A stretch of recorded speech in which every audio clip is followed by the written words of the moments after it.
Hello, darkness, my old friend. I've come to talk with you again. One time for the fan.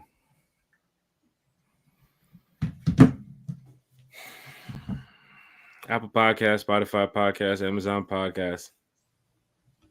Oh, I'm sorry. Falcon fans, Falcon fans, Falcon fans. And of course, Falcon fans. Hello, darkness, my old friend. Oh, you sing too, Terry. Oh, okay. All right. Well, here, Falcon fans, welcome to the podcast. Jack Spade, T Will, one time for the fan. Also, T Will, former ATL Sports One. Fans in the chat, fans watching, fans listening, welcome and Happy New Year. Happy New Year indeed.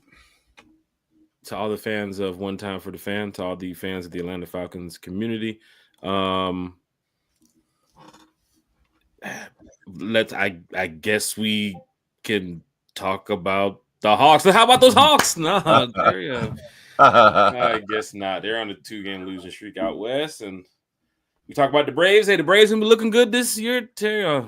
Well, that remains to be seen, sir. We hadn't really made any moves in the offseason, so more to come on that. But I mean, we can only hope. We can only hope.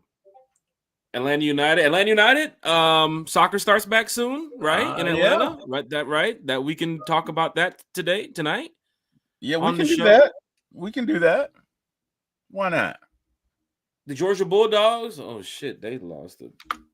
Oh shit. Yeah, they got out coached and outplayed. This is going to be a tough hour. What else can we talk about? Oh, of course. The Westminster Dog Show is going down next weekend. I mean, what dog are you selecting for the Westminster Dog Show? There's a German Shepherd out there named Collie. Collie's a beast. So big shout to Collie. Terry, let's stop beating around the bush. There's no playoffs. Playoffs? That's it. Playoffs? Terry, that's it. The season is over. I don't know how to say it in Spanish, but if I did know how to say it, I'd say it right now. Finito. The season is over. Finito. Disappointment at its all-time high. One time for the fan, one-timers, the fan club, y'all. Big shout out to everybody in the chat that's been rocking with us from beginning to end. We're going to be here once again in the offseason talking Falcons football with you all. But I'm extremely disappointed. I know most of y'all been listening to One Time for the Fan for a while. You know how positive we are on this channel when it comes to our Atlanta Falcons.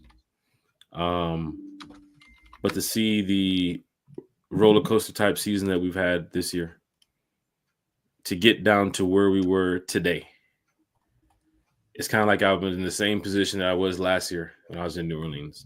At the end of the season, watching the Panthers Bucks game as they were tied, I think it was 9-9 or something. It was 9-0 something at the half or some shit. And I was thinking, oh, maybe the Panthers can find some way to come back and beat the Bucks. Same time, maybe we can find some way to come back and beat the Saints on this same field. Coming back after the half, I think Ritter threw back-to-back picks. But the game was already over because the Buccaneers had already beat the Panthers too as well. So that kind of played in. Then you go to a year later now. Hello, darkness, my old friend. You have snuck up on me once again. We had a 6-3 season. You see, I'm trying to nail it with the notes too as well, Terry. You know music. But I'm just disappointed. Coaching was the reason. It's a lot. I shouldn't say. You know what? I shouldn't say incompetent coach. That's not fair. It was a lot. It was a lot that. Oh, it was a lot. The thing about it is, Terry, we have so much time on One Time for the Fan, from our Sunday shows to our Wednesday shows to our Friday shows to pop-up shows. It is now the off season for us, Terry. Mm-hmm. It is the same for the Atlanta Falcons, as you saw the players and coaches and everybody leave the stadium after the game. It's the same way for us here at One Time for the Fan. With the season being over, we now have to bring content to you all this offseason so you guys can stay entertained, so you guys can stay engaged, you guys can know one time for the fan is from the fan for the fan. And I was hoping to come on this podcast today and talk to you all about the playoffs, talk to you all about the Falcons playing next week and the seating arrangements and who's playing who. And that was going to be my one thing to do today. I was hoping that could have happened. And even watching some of the Aints game against the Bucks, I had that feeling. I said, wow, for just an hour and a half, I had that feeling. How did it feel? It felt weird because I'm watching the Falcons game. Because we're at the game. Big shout out to everybody that showed up to the Benz today. I'm watching the Falcons game. And I just keep glancing over, and everybody is watching the Aints game. On their phones, on the screens at the stadium. It was a clock watch today. Teams were doing it. It happens. And it happened today. Sure enough, the Aints gave you that moment when it was 16-6. Nolans. And it said, wow, the spirit of New Orleans is starting to come alive here in Tampa Bay. But sure enough, every time I look at the screen, it was first and goal Tampa. So, Tampa wins the division. Falcons lose to the Panthers. I'm just disappointed. I've been waiting a while to tell you guys this. But I'm still a diehard fan. But everybody in this chat is probably disappointed. Like I said, we had a season of high expectations. We started this year with I'll put it up right here. Terry, it's right here. Hold on. I'm going to bring this up so you can see this. See right there? Outrun the South. That's where we were at one point. And we was actually in rhythm to do that, Terry. You saw it. I saw it. Eric Parker, you saw it. It was 6-3. We had a good season. Falcon fans were getting ready to start their playoff talk, their hopes of hopefully reaching the Super Bowl down in Nolans. And here we are at 9:20, January 5th, getting ready to talk about not only not making the playoffs, but losing to the Carolina Panthers at home to end the season. Disappointed. And for that, I'm taking a shot. T-Will, for my ATL Sports. You, sir, have been extremely busy. I want to get to the chat, too, as well, because the chat is live. Chat is lit. Bring your comments. Let's talk Falcons football today, right? I know how you guys feel, season ticket holders, future season ticket holders, fans that travel on the road, fans that go to home game. I want to hear your comments. I want to hear your thoughts tonight. I'm about to pour up. I can't believe this. But T-Will, for my ATL Sports, I think you had a 2-hour podcast earlier today. Sir, how have you been? And let's talk some Falcons football. How are you doing since 4:13 p.m. today? Yeah. I mean, I guess I'm like everybody else, man. You know, I'm not. I did not expect swinging Tito's like a beer. This is embarrassing.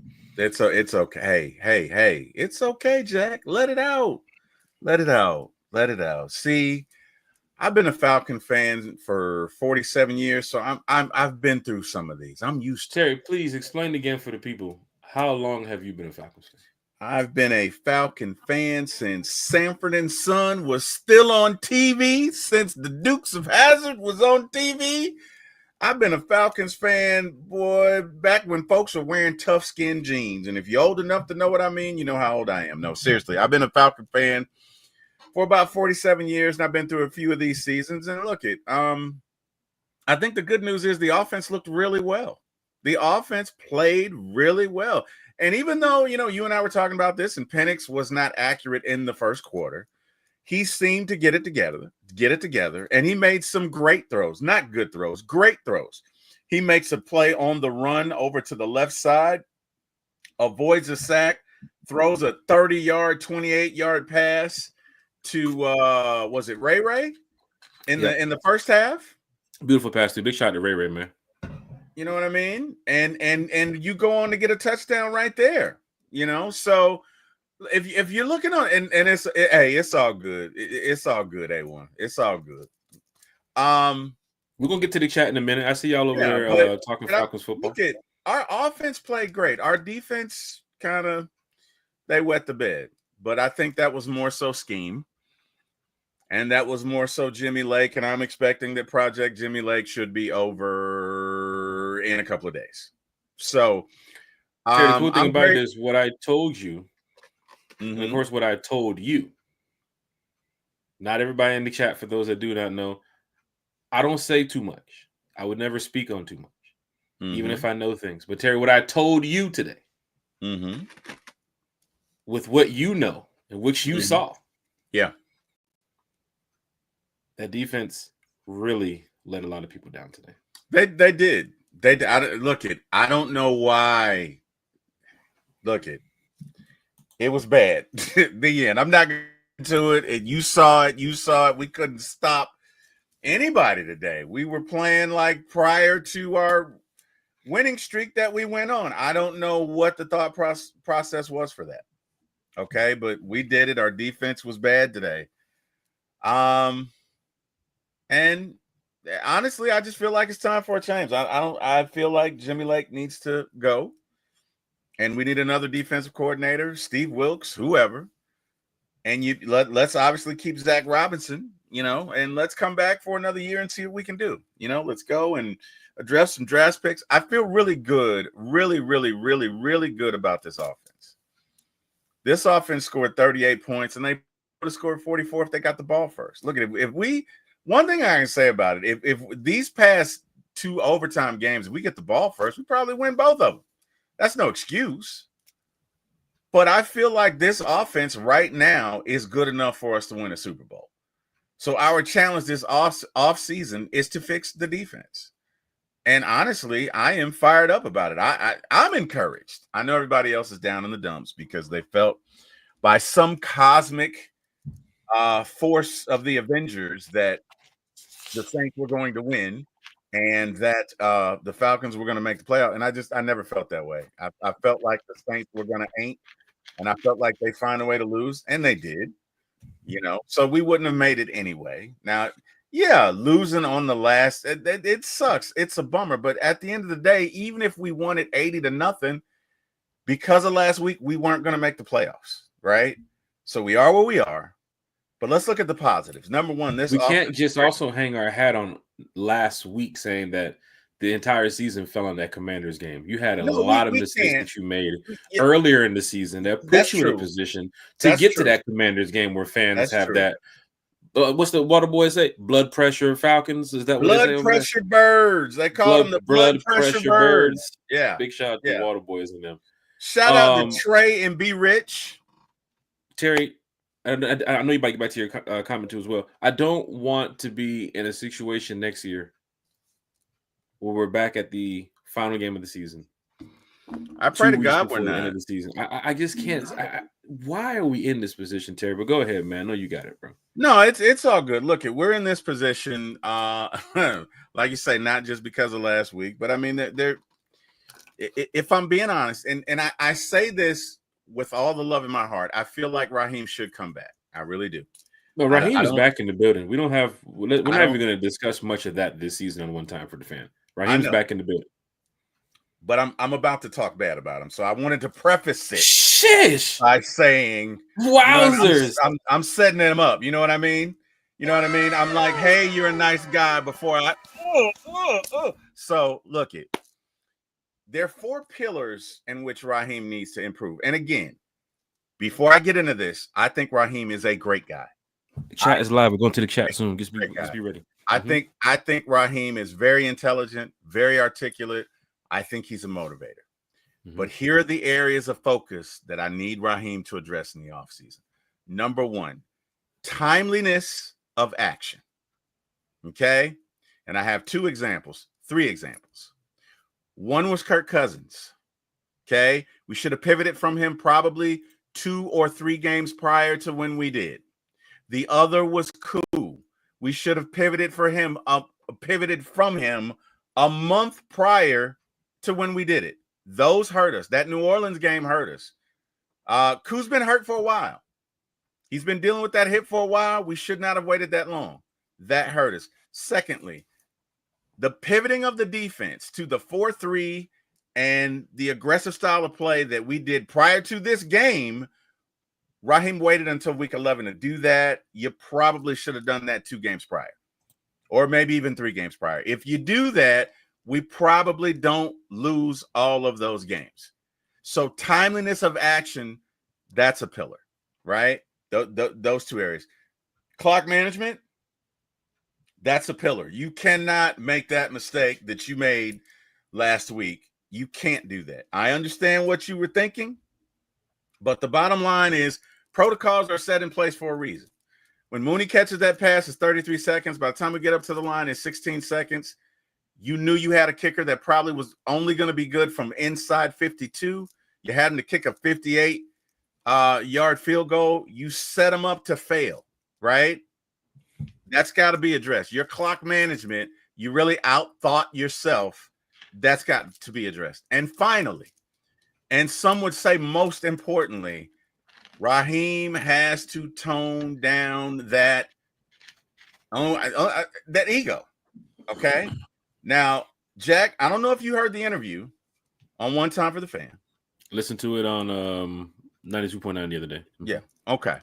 So I don't, it'd be different if they were coming at him with vitriol. It'd be different if they were trying to be combative or antagonistic. That was not the goal of Mike Bell and or what's his name? Rob Tribble. Okay. Mm-hmm. So Mike asked about the timeout. You know, Raheem shoots his answer and, you know, says something or whatever. And it is a little slight, but I can pass that. What got me is his response to Rob Tribble. So Rob Tribble says, hey, you know, I believe in you. I've been a Falcons fan for 40 plus years. I believe in the Falcons and I believe in you, Coach Rob, but there are some other fans out there who have lost faith. To those fans, can you give them a reason to still believe? And Raheem says, in true Raheem fashion, I don't think I have to do that. Yeah, I don't think I have to do that. You're stuck in the past. You're stuck. And to me, you can't do that right there. What he should have done was look, kind of referring to you didn't want to be stuck in the past, like those type of fans who saw the old Falcons. I get it. And versus the new Falcons. I get it. In that moment in 2024 or 2025, when people listen to this type of stuff, you can't say that. They're taking it as, oh, them is fighting words. You know what I'm saying? Like, that's the way people take certain things these days. Even constructive criticism is even taken a certain Here's way. The thing. You compliment somebody, but you criticize them too as well. They're like, bro, what did you just Here's the thing. We're talking about the Falcons of 2024 because you messed up the timeout. Okay. Mm-hmm. Bottom line, you messed up the timeout. There's no getting around that. There's no ambiguity. You messed up the timeout. Now, what he should have done was said, look, I messed up. I messed up, guys. I can admit that. But let me tell you what I was thinking. Okay. I'm thinking we had a young quarterback. I'm thinking if I call a timeout, the coverage that he's going to see is probably a more exotic blitz, and we have a greater chance of taking a sack, and we can't do that there. But so that's why I already said that the Commanders had already started to blitz him around that time. So even if you call timeout, you should be expecting a blitz anyway. They're trying to get him backed up so you don't kick the field goal. So I would expect that too as well. You play soft coverage, Penix was going to rip you apart in that moment. Right, but where they were, if he did. And I'm giving you the mind of Raheem as best I can. What he's thinking is they're rushing forward because they don't have their blitz package on there. They don't have. Once you call a timeout, here comes the blitz package. They get a chance to readjust. Which is why he didn't want to call the timeout. And if he would have explained it that way, look, you probably would have had some people that would have been pissed off, but they would have taken that. And more importantly, it would have been an opportunity for him to connect with the fans instead of being tone deaf and disconnecting the fans, because it came off like I'm your dad and I know better than you and hold my beer. And I don't think that was his intention, but that's the way it came off, right? That's something he has to get better at. Look, Atlanta is not New York and it's not LA, but it's not far off. This is a major city. Mm-hmm. And these folks are going to be you cannot do that, right? Especially when you're not producing. So I want to see Raheem come back. I love Raheem. I think he has the potential to be a great coach, not a good one, a great one. But those, in my humble opinion, are the pillars or the focus areas that he needs to improve upon. And that's all I got to say about that. Thank you for giving me the room to say that, brother. No, man, this is what One Time for the Fan is about, man. It's from the fan, for my ATL Sports. Now, you mentioned a lot about the Falcons, Commanders, Falcons, Panthers, and that take there. How has your New Year's been, Terry? Hey, man, I'm here. You know what I mean? Mm-hmm. I'm here. So I got no complaints, man. I got a friend of mine, Miss Keisha Summers. She went to Redan with me. She lost her son on Friday. So, you know, if you're out there, please send up a prayer for her. That is the most terrible news that any parent can receive. And my heart just goes out to her. She's a classmate of mine. I just feel bad. But I say that to say, look it, man.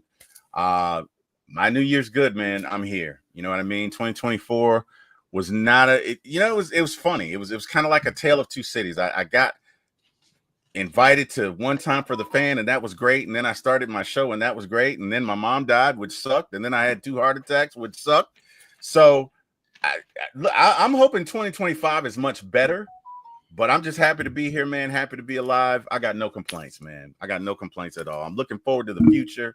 I'm looking forward to this year, man. I'm looking forward to building and better. And let's see what we can take One Time for the Fan. I know we got some exciting ideas and some things that we're going to breathe life into this show. And I'm just looking forward to it, man. I'm looking forward to the new year. I'm looking forward to growing and getting better, man. You know? I think the off season is going to be great for One Time for the Fan. Right? I think so too. Because this is more of our free space time. It's more like the time we get to where we're not really rushed and crammed to, like, you know, be there for the Sunday nights and the Wednesday nights and the Friday mornings, because it's the off season. I know fans want to talk Falcons football with us all the time, but we're going to be around enough so that way you guys can see that One Time for the Fans definitely working on and off, you know, the air. But big shout out to everybody in the chat. Lisa Shepard, John Moreno, Lisa. Eric Parker, LBB's in the chat. Krinsman, Huntsman's in the chat too as well.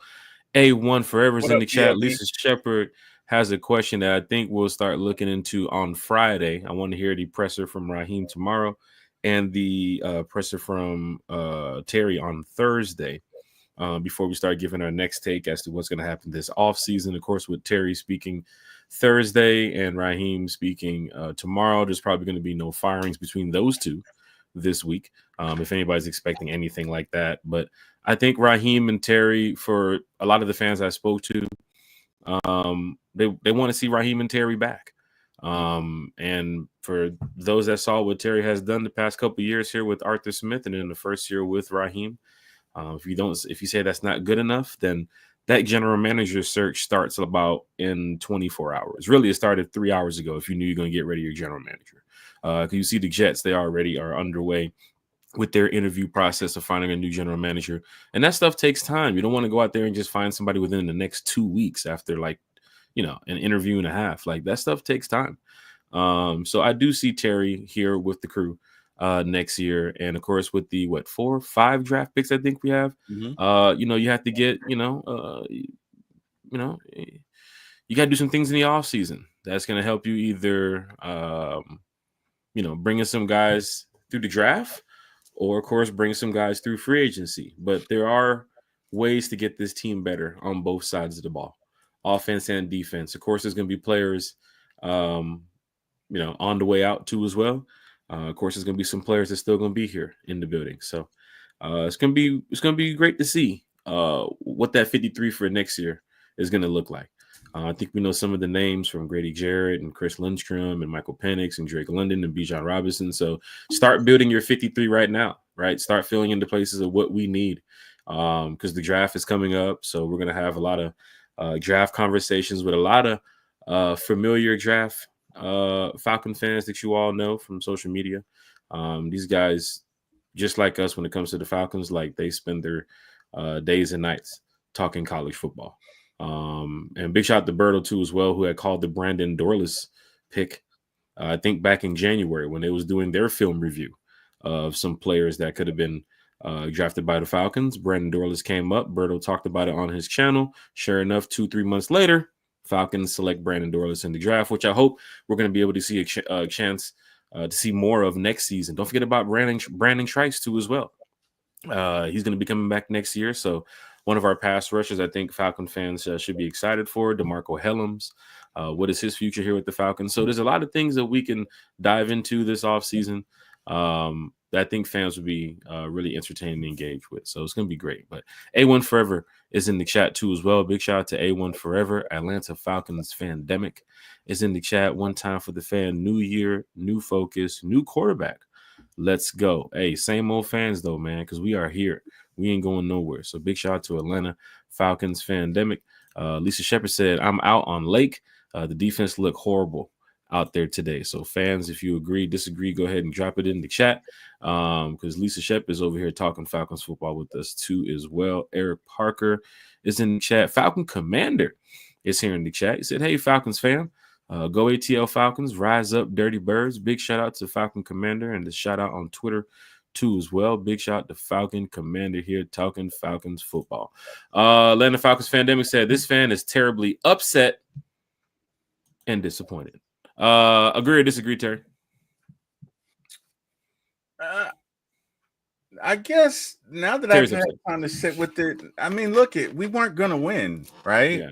So I'm on the next year. Like, yeah. I understand all that we had, but it's over.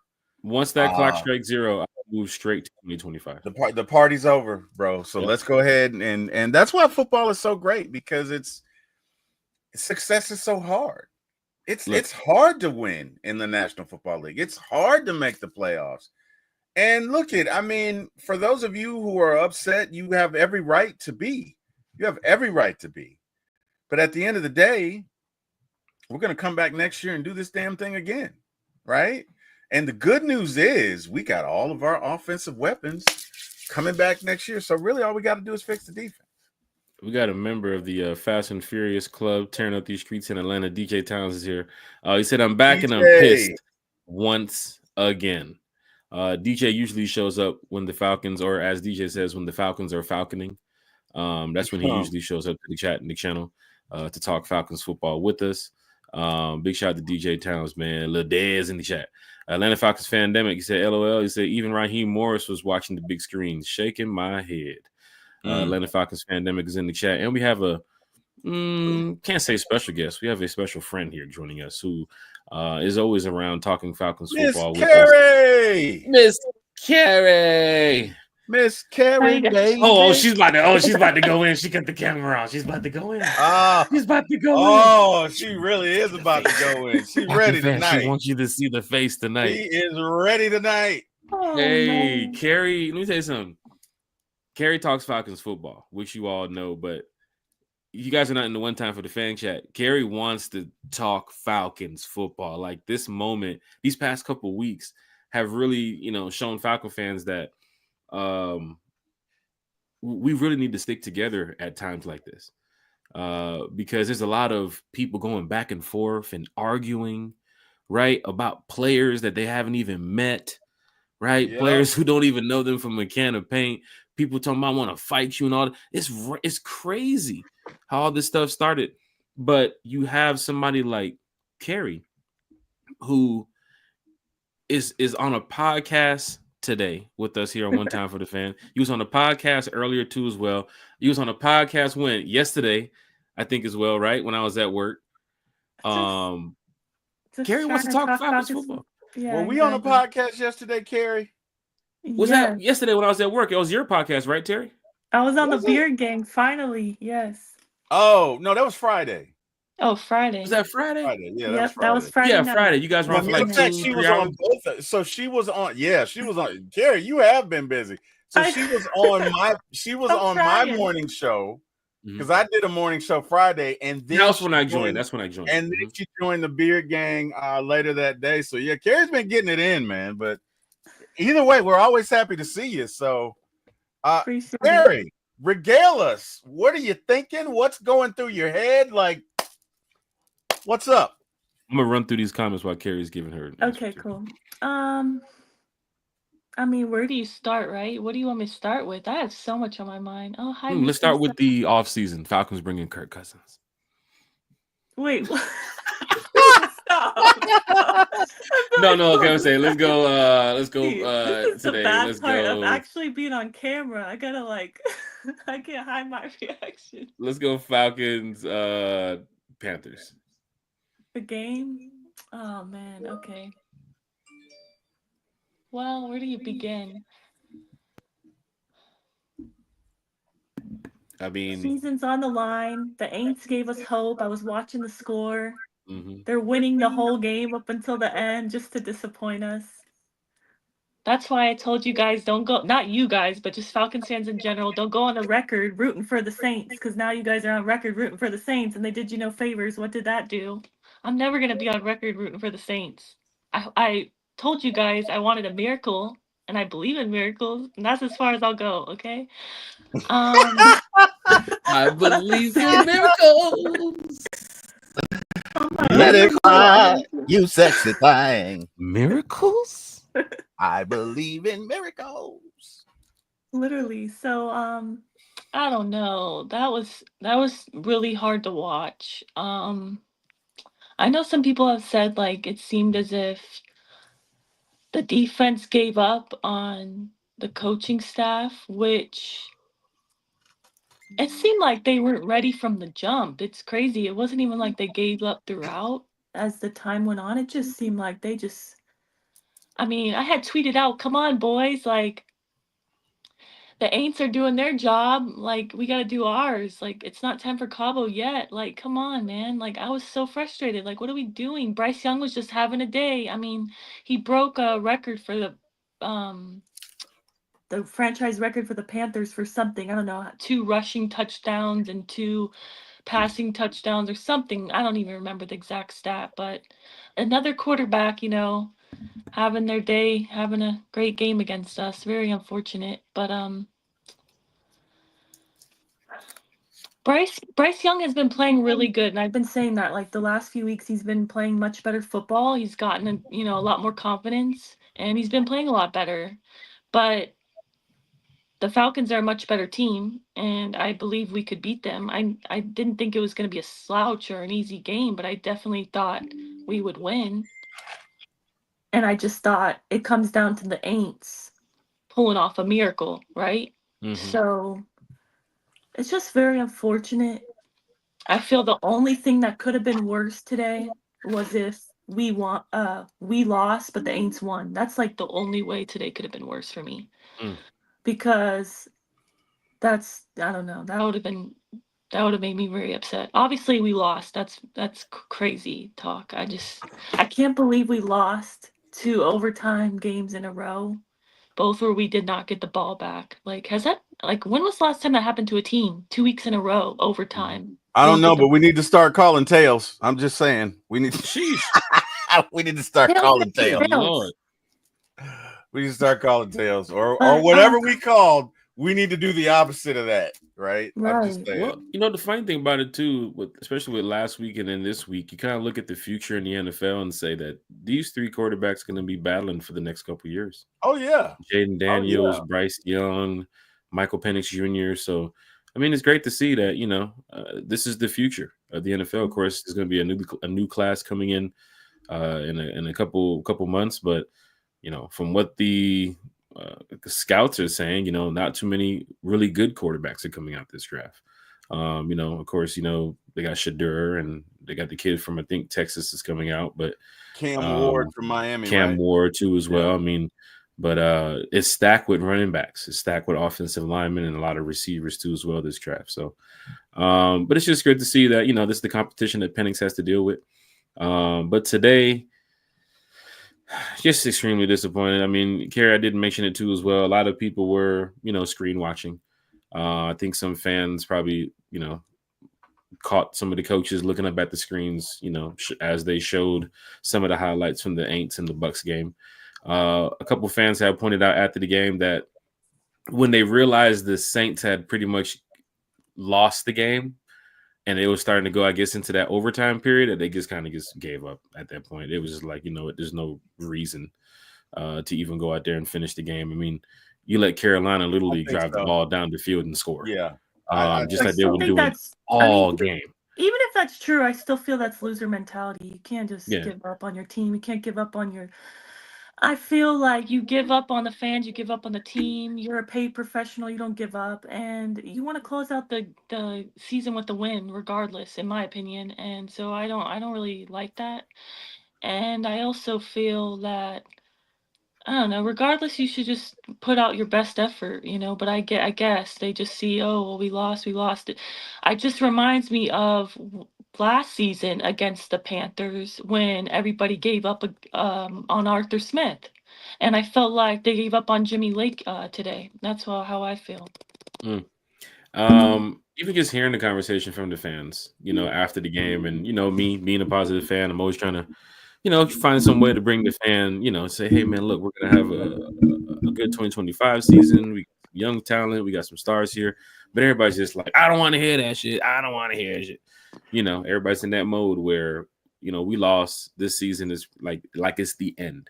But there is a future here. They got to sit with it, man. I mean, because how fans are in there. I can understand being disappointed and upset, but a lot of fans are going through I don't want to deal with this team no more.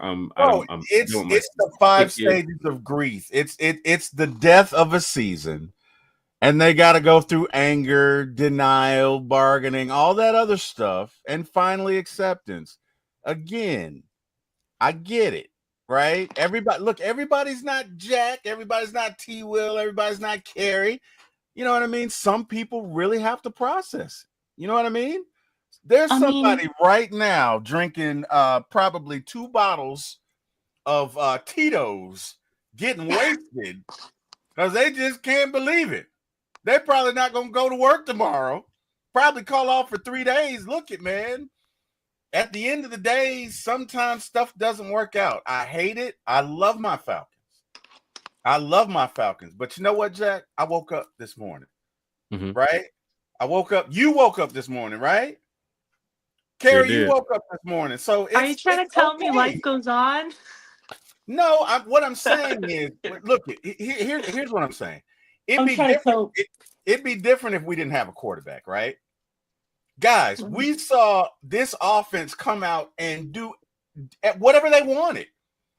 So that's something to build on.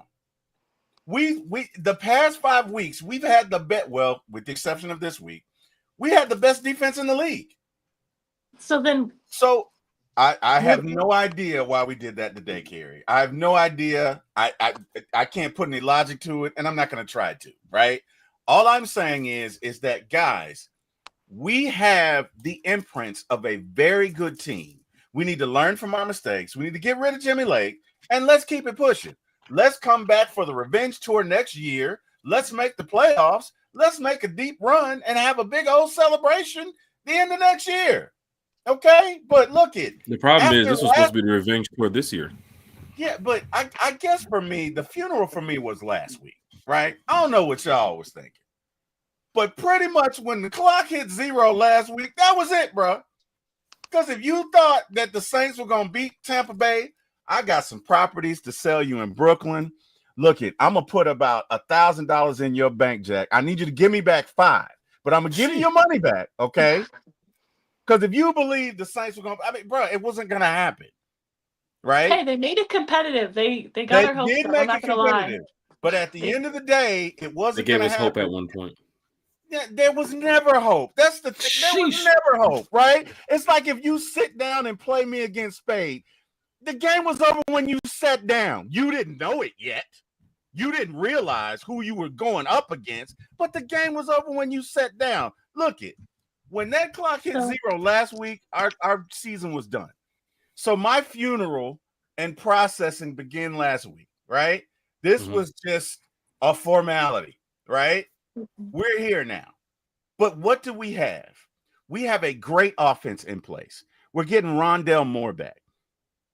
We got a team that can put up 38, 40 points on anybody. We got a quarterback with a great arm. Great arm. great on. Did you see that pass today to Drake? That The Drake touchdown? London. That was He beautiful. threw in the coverage, and before they knew it, man, they it was they couldn't do anything about it. We got a great quarterback. We got a great offense. Right? I love Penix, like how he can throw into tight windows. Like normally, I mean, maybe it's like PTSD talking with Kirk's recent form. Like, oh, that would have been a turnover, or last season with I was about to say Mariota with boy. Ritter. Like that would have been a turnover. He throws the ball with such precision and like Velocity, right. accuracy. Yes. Yeah, and yes. just in tight windows like that. That was I'm kind of great nervous throw. as it's happening, but I'm like, wow, like that's awesome. Right, exactly. Because So- I was like, oh, touchdown, great. You know what I mean? Guys, Yeah. we're coming back, and he's going to be even better next year. Zach Robinson is going to be even better next year, right? Look at Jimmy's done, in my opinion. So we work out whatever we need to work out on the defense. We need to fix that. But this offense in and of itself can win a Super Bowl. Yes, I said it. This offense can put up 40 on anybody. With you. I'm completely with you. And the offense is what gives me so much hope because we got one of the best running backs in the league. We got Drake London, who finally has a quarterback, because I'm tired of arguing with people that he's not a real wide receiver one. Yes, he is. He just never had a quarterback. Well, he truly Couldn't is. Get him the ball. He's had an amazing season. And obviously now we found out we have, the quarterback of the future. So there is definitely hope, and I'm really excited about that for the future. But I'm also at the same time worried about defense. If I'm being honest, like, this offseason for me is pretty big on what we do as far as moves and the draft and free agency. We have a lot of players that are going to be free agents. And Well, it's funny also, how you mentioned the draft, yeah. Carrie. Right now on NFL Mock Draft, which they have, of course, these mocks going to go crazy. I already The know what Draft you're gonna Network. say. I already know what you're gonna I say. mean, they have the Atlanta Falcons, but this is USA Today. So USA Today right now, because the seating's already out for the draft coming up. Atlanta Falcons, they have drafting James Pierce Jr., defensive end out of Tennessee. Almost at number every 15. website I've looked at has us taking an edge, and I'm just like, I'll believe it when I see it. Like, I want it. Remember last year, the same thing. And then Remember that? Then we were all stunned. we ended up when we going took Penix. Michael Penix Jr. I mean, I'm so happy we got Penix, but We'll remember draft that? a kicker. We'll draft a We hope. kicker next. Fansided is taking. I really hope. is taking Jalen Walker at number 15 for the Falcons from Georgia, linebacker Jalen Walker. Wow. But yeah, for me, like, I definitely hope so. There's no way we go another offensive weapon, right? Like 4 years in a row. Like, I think we need to really address defense with that first pick finally. But I said that last year. So the one thing about the draft when it comes to the offensive weapon, I mean, I wouldn't be surprised if they did go offensive tackle with that first pick. Seeing Jake Matthews coming at, I guess, close to the end of his career. I mean, he is going on 33, 34? He might play till he's 45, though. He said Matthews. I mean, that's true, too. He can play, too. I mean, my gosh. I mean, the Matthews did a great job playing in the NFL. I mean, Jake is doing a great job here. Didn't one of them play till he was 42, Jack, I think? I think so. I believe so. I'm joking about 45, but yeah. But I agree. We definitely could use, our future there, because I know last draft we went with a lot of like interior D linemen, so that'll be like Grady's replacement, and so I guess definitely tackle. We would need to same thing with like McGarry. I know people are worried about him being the blind side for Penix. So, I mean, which he did a decent job so far. With Michael I Penix know being that's out the there in the thing. field. I think in one of our shows I mentioned that I'm honestly not too worried. I mean, when the season first started, or when we drafted him, I was worried. But then Caleb McGarry actually quietly has been having a decent season. I know everyone loves to pick on him, but he's actually had a solid season. Numbers wise, he hasn't been like bad. He's been average. So, And since Penix has been in, I feel like he's been all right. Like even though that's the blind side, I feel like he's been okay. But I don't know. I'm just saying it from a fan's perspective, not really the professional. But Terry, you touched on it with the offense. You said this offense is, decent enough to come back next season and put up some points. We got a couple pieces to fix, but I think we have a lot of weapons that Falcon fans can count on next season. This year with Drake London, Kyle Pitt. I mean, if however they're going to deal with Kyle Pitt's situation. Yeah. But you have your tight end of your future if you're going to keep Kyle Pitts here. You have your wide receiver one, which is Drake London. You have Bijan Robinson. You have the best guard in the NFL, and you have a young emerging quarterback such as Michael Penix. So big shout out to Atlanta Falcons for what they have going on in the future here. But McGarry is a mauler as far as the run game is concerned. So, they may they may just play it out with McGarry to 2026 because they run on that side. Like, I don't know if you guys noticed, but every time they wanted to run today, you got to have it. They ran to that right side. Jack, my best friend in the world is in this chat, Mr. Lamar Johnson. So I want to give him a shout out. Brother Lamar, how you doing? I grew up with this guy, man. This guy kept me out of more. That's my guy, man. This guy was unbelievable. Best friend. Lamar says, would like to see Penix in this offense play a real team. We have not seen them against any contender other than Washington. Yeah, that's a fair point.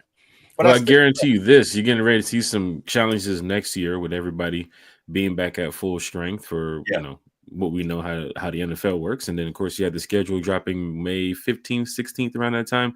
So the Falcons would definitely know, where they're playing. They already know kind of right now who we're playing. I think we're waiting on the last game, the Lions and Vikings.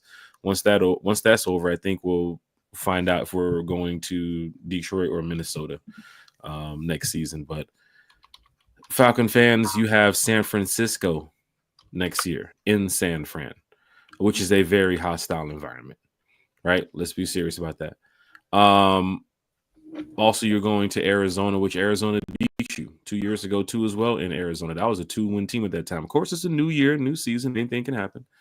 But you're going back to Arizona. You also have Seattle coming back to Atlanta, which, you saw Seattle the last time they played here in Atlanta. I mean, you got to watch for Geno Smith, DK Metcalf. I mean, there's a lot of players on that team.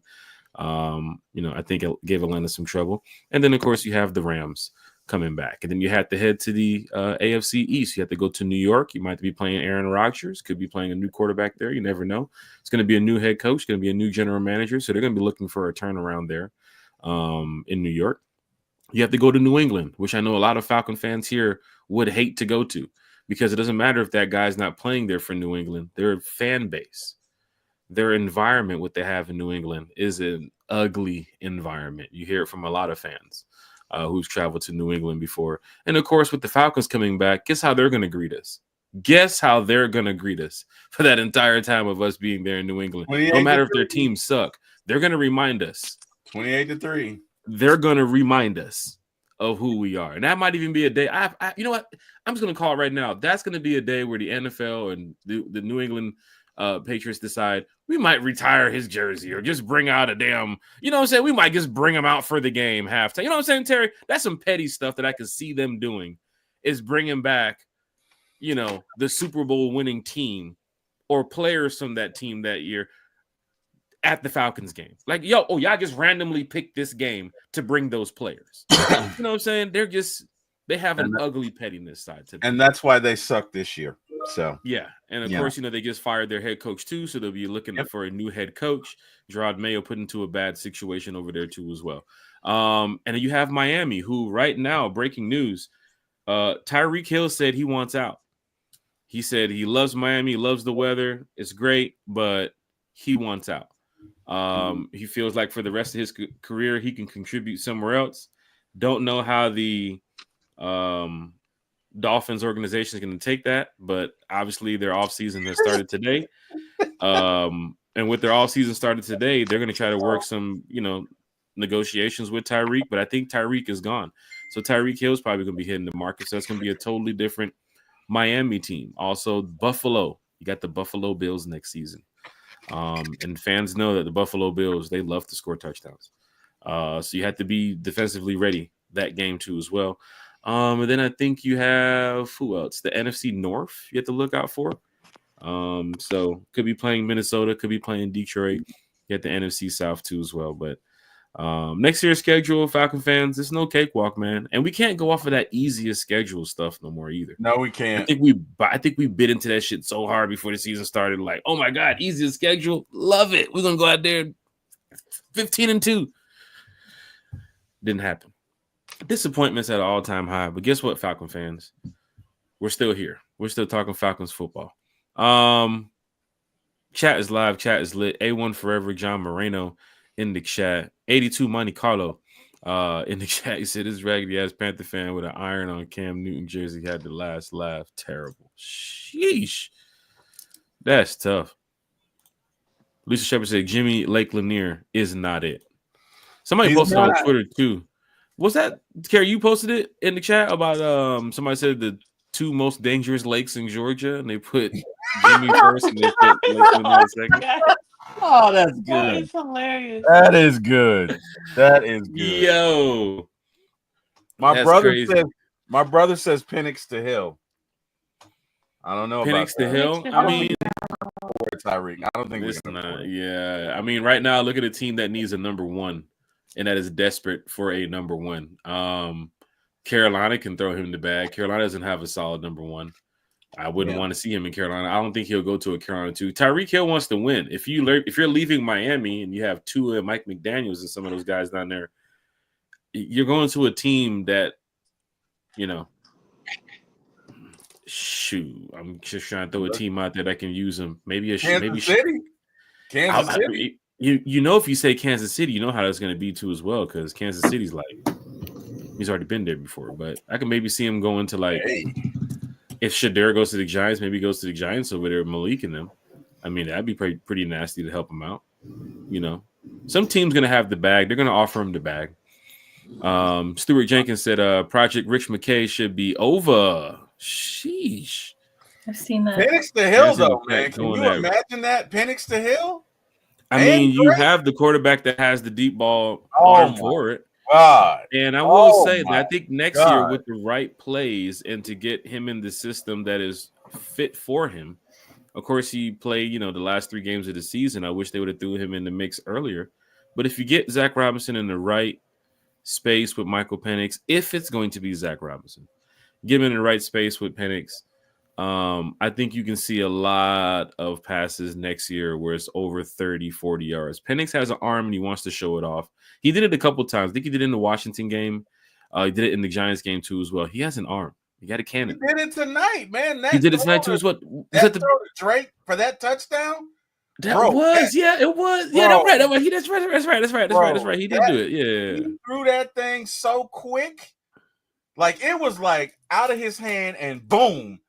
And we're like, oh my God. So, nah, man. I'm just thinking of what my brother said because I think about it. Can you imagine Drake and Tyreek Hill and Penix? I mean, right now, fans are really. I think they're going to be stuck next season on Drake, Penix, and Mooney. Bro. That 3 combo right there is going to be nasty with Bijan and Tyler in the backfield. That is nasty if you get a full healthy season out of Drake, because that's your 1,000-yard wide receiver. It sucks how he didn't get the Pro Bowl too as well. Not even is he one of the reserves, Gary, for the Pro Bowl? I don't understand that. For Drake? Yeah, Drake. He's like 3rd or 5th string reserve. Honestly, the disrespect is crazy. Can you guys hear me? But Bijan is next though. He's like right up there. So I believe if one of the 3 Bijan, yeah, he's back at like the first 4th alternative, first string. Yeah. Well, I mean, that's good to know that Bijan is one of the alternatives, and I'm sure he's going to get a chance to go down there and I think Orlando or Vegas, wherever they go play flag. Orlando. I'm thinking about going. We'll see. You guys can hear me. We would love to have Kerry out there. Let's start a GoFundMe, y'all. We need Kerry at the Pro Bowl. So my backyard. So I'm thinking about right going. there, Falcon fans. Don't worry about the travel. Kerry can get there. We just want to make sure she can get in. Let's get her a nice little VIP chair on the field. You know what I'm saying? Do it. William made me in the chat. Fans are in the chat. Lisa Shepard did mention something too as well. If you don't miss that field goal, there is no overtime. Riley Patterson too as well. One thing we haven't talked about on One Time for the Fan, and we did on Terry's show Friday, is the positives and the negatives of next season. And we're going to talk about that more this week on One Time for the Fan, because I'm going to be super real here for Falcon fans this offseason. Because as a diehard Atlanta Falcon fan, I want to see my team win. And I speak about a lot of the positive things for the Atlanta Falcon fans. You guys know how we are here at the team. But I do have to mention some things that might be of a concern for some Falcon fans. Such as, I'm just going to put it out there now, who is your backup quarterback for Michael Penix next season? You have to go out there and get a guy who can not only fit this system, but if Penix is struggling and having problems, then you have to put this guy in, because Raheem, you don't want to get to week 5, week 6 and be sitting at 2-6, and you're sitting there. Fans are like, what is going on here? So you got to look at your backup quarterback situation for next year. You try to, Raheem mentioned it. He was here because of bad quarterback play. They brought in a guy for $100 million. They benched him week 15. Brought in Michael Penix, threw him in a tough situation, which Penix tried to do the best he can under the circumstances he was put under.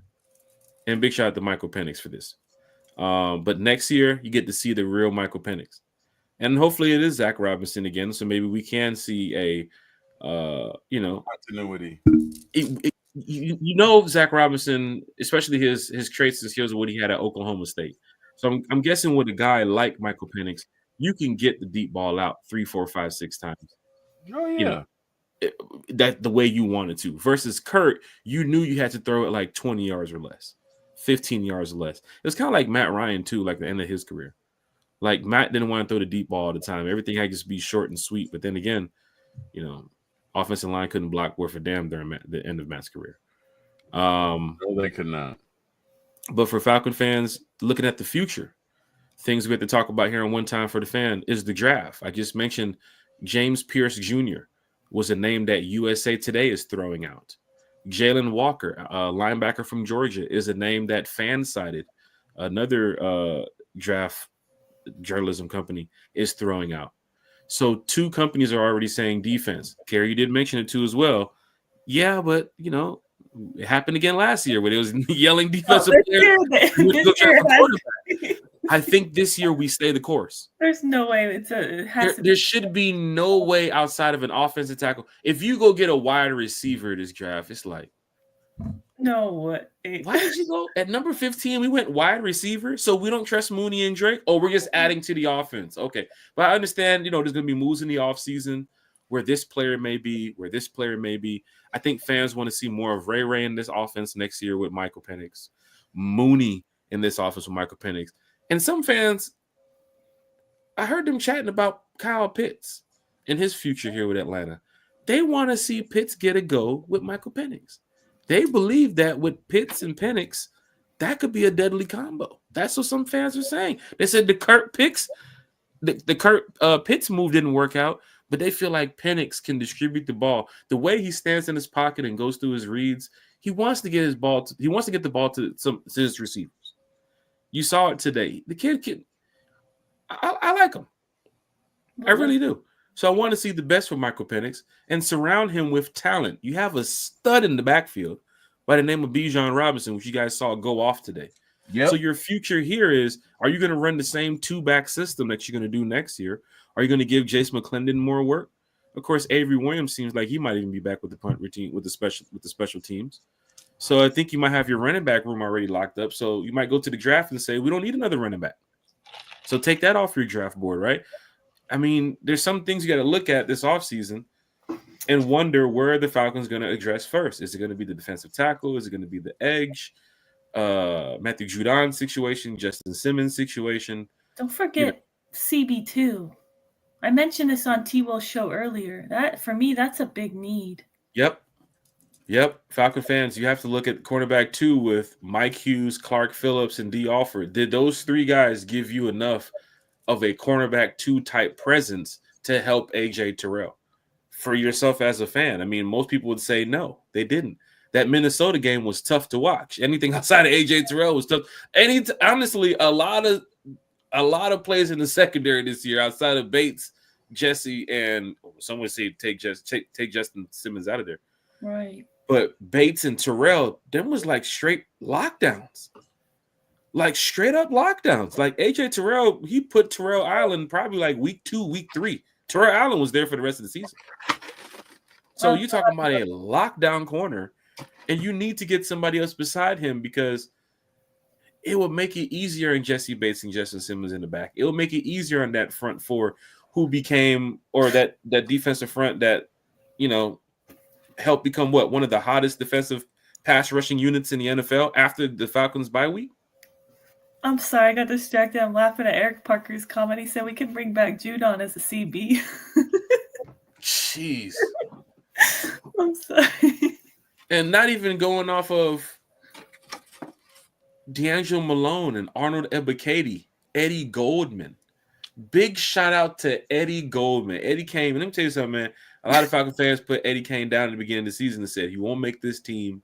This guy's a one and done. You saw him over there in the offseason last, 2 years ago when he quit on us. But no, man, Eddie Goldman, man, big shout out to him. Where is he going to end up this season? There's so many things to go over on One Time for the Fan this year. And, of course, it's going to be fun to talk about it on Wednesday. It's going to be fun to talk about it on Friday. Raheem Presser tomorrow. We get a chance to hear pretty much the 2024 season with Raheem of, I guess, what went wrong, Kirk Cousins. It ain't going to be no 15-minute presser. We got a lot to talk about tomorrow. Jimmy Lake, Zach Robinson. And the thing about it is, Terry, you know this. Kerry, you know this. This isn't a phone call interview. The faces that you want to see is in the room. Rob Tribble, Mike Bell, Daniel Flick. Big shout out to Daniel Flick. He's been on the podcast here too as well. A couple other guys, Myles Garrett, Fox 5. Big shout out to Myles Garrett. They're going to ask the questions that fans want to hear. What is the future of Kirk Cousins? If Penix is going forward, what is your future behind that if Kirk Cousins? Because those questions will follow each other. What are you going to do in the draft, the offseason, the cap room? The Terry Fontenot question is going to come up. The timeouts question. Because don't forget, there was some fans booing at the Benz today when we didn't call a timeout with, I think, 13 seconds left to go in the fourth quarter after we caught the pass. I did see they were clapping for him after he did take a timeout, though. So that's funny. we just putting it out there here, Falcon fans. But One Time for the Fan, we're gonna have a great time this offseason. You know what we did last year with the coverage at camp. Training camp's gonna be great. Remember, Terry, last year we wasn't able to go to the full training camp because the Falcons had canceled it because they were doing work at the facility. So construction. I know. Now it's like that's kind of suspect. But here's the funny thing, Kerry. They announced last year that we'll be back next year, ready for fans. So guess what? This is next year. We're already here. So a lot of coverage going to be coming to you from One Time for the Fan at the training camp. So for those that cannot make the training camps, we love going up there to Flowery Branch. It's a great time. The weather is pretty hot. You know, get that real Georgia sun hitting you. In Flowery Branch, you can get up to about 92, 93 out there. In Flowery Branch, it's tough to deal with. So Falcon fans, and that hill is trouble. So for Falcon fans that's heading out there for training camp in the offseason, it's going to be great to see everybody there. But this is pretty much it with the 2024 season, Falcon fans.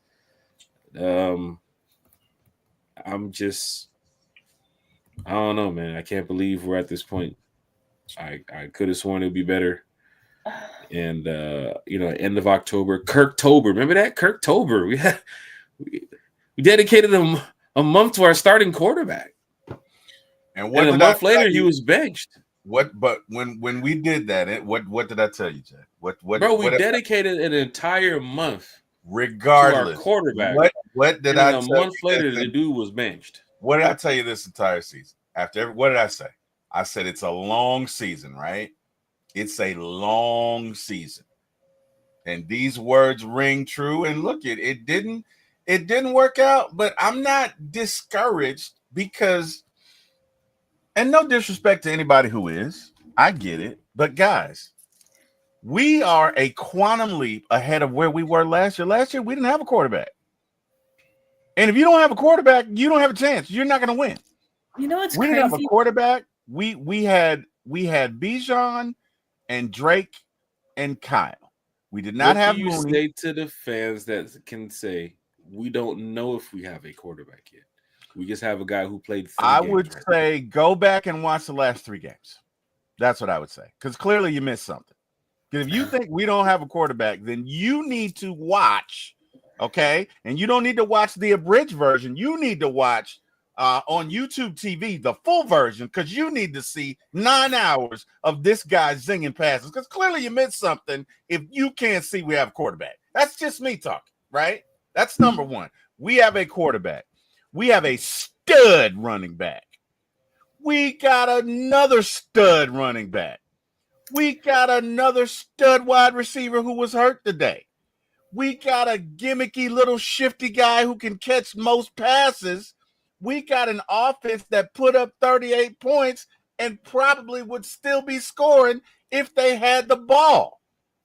We got a defense that, with the exception of this last game, had the most sacks in the league for the last 4 weeks.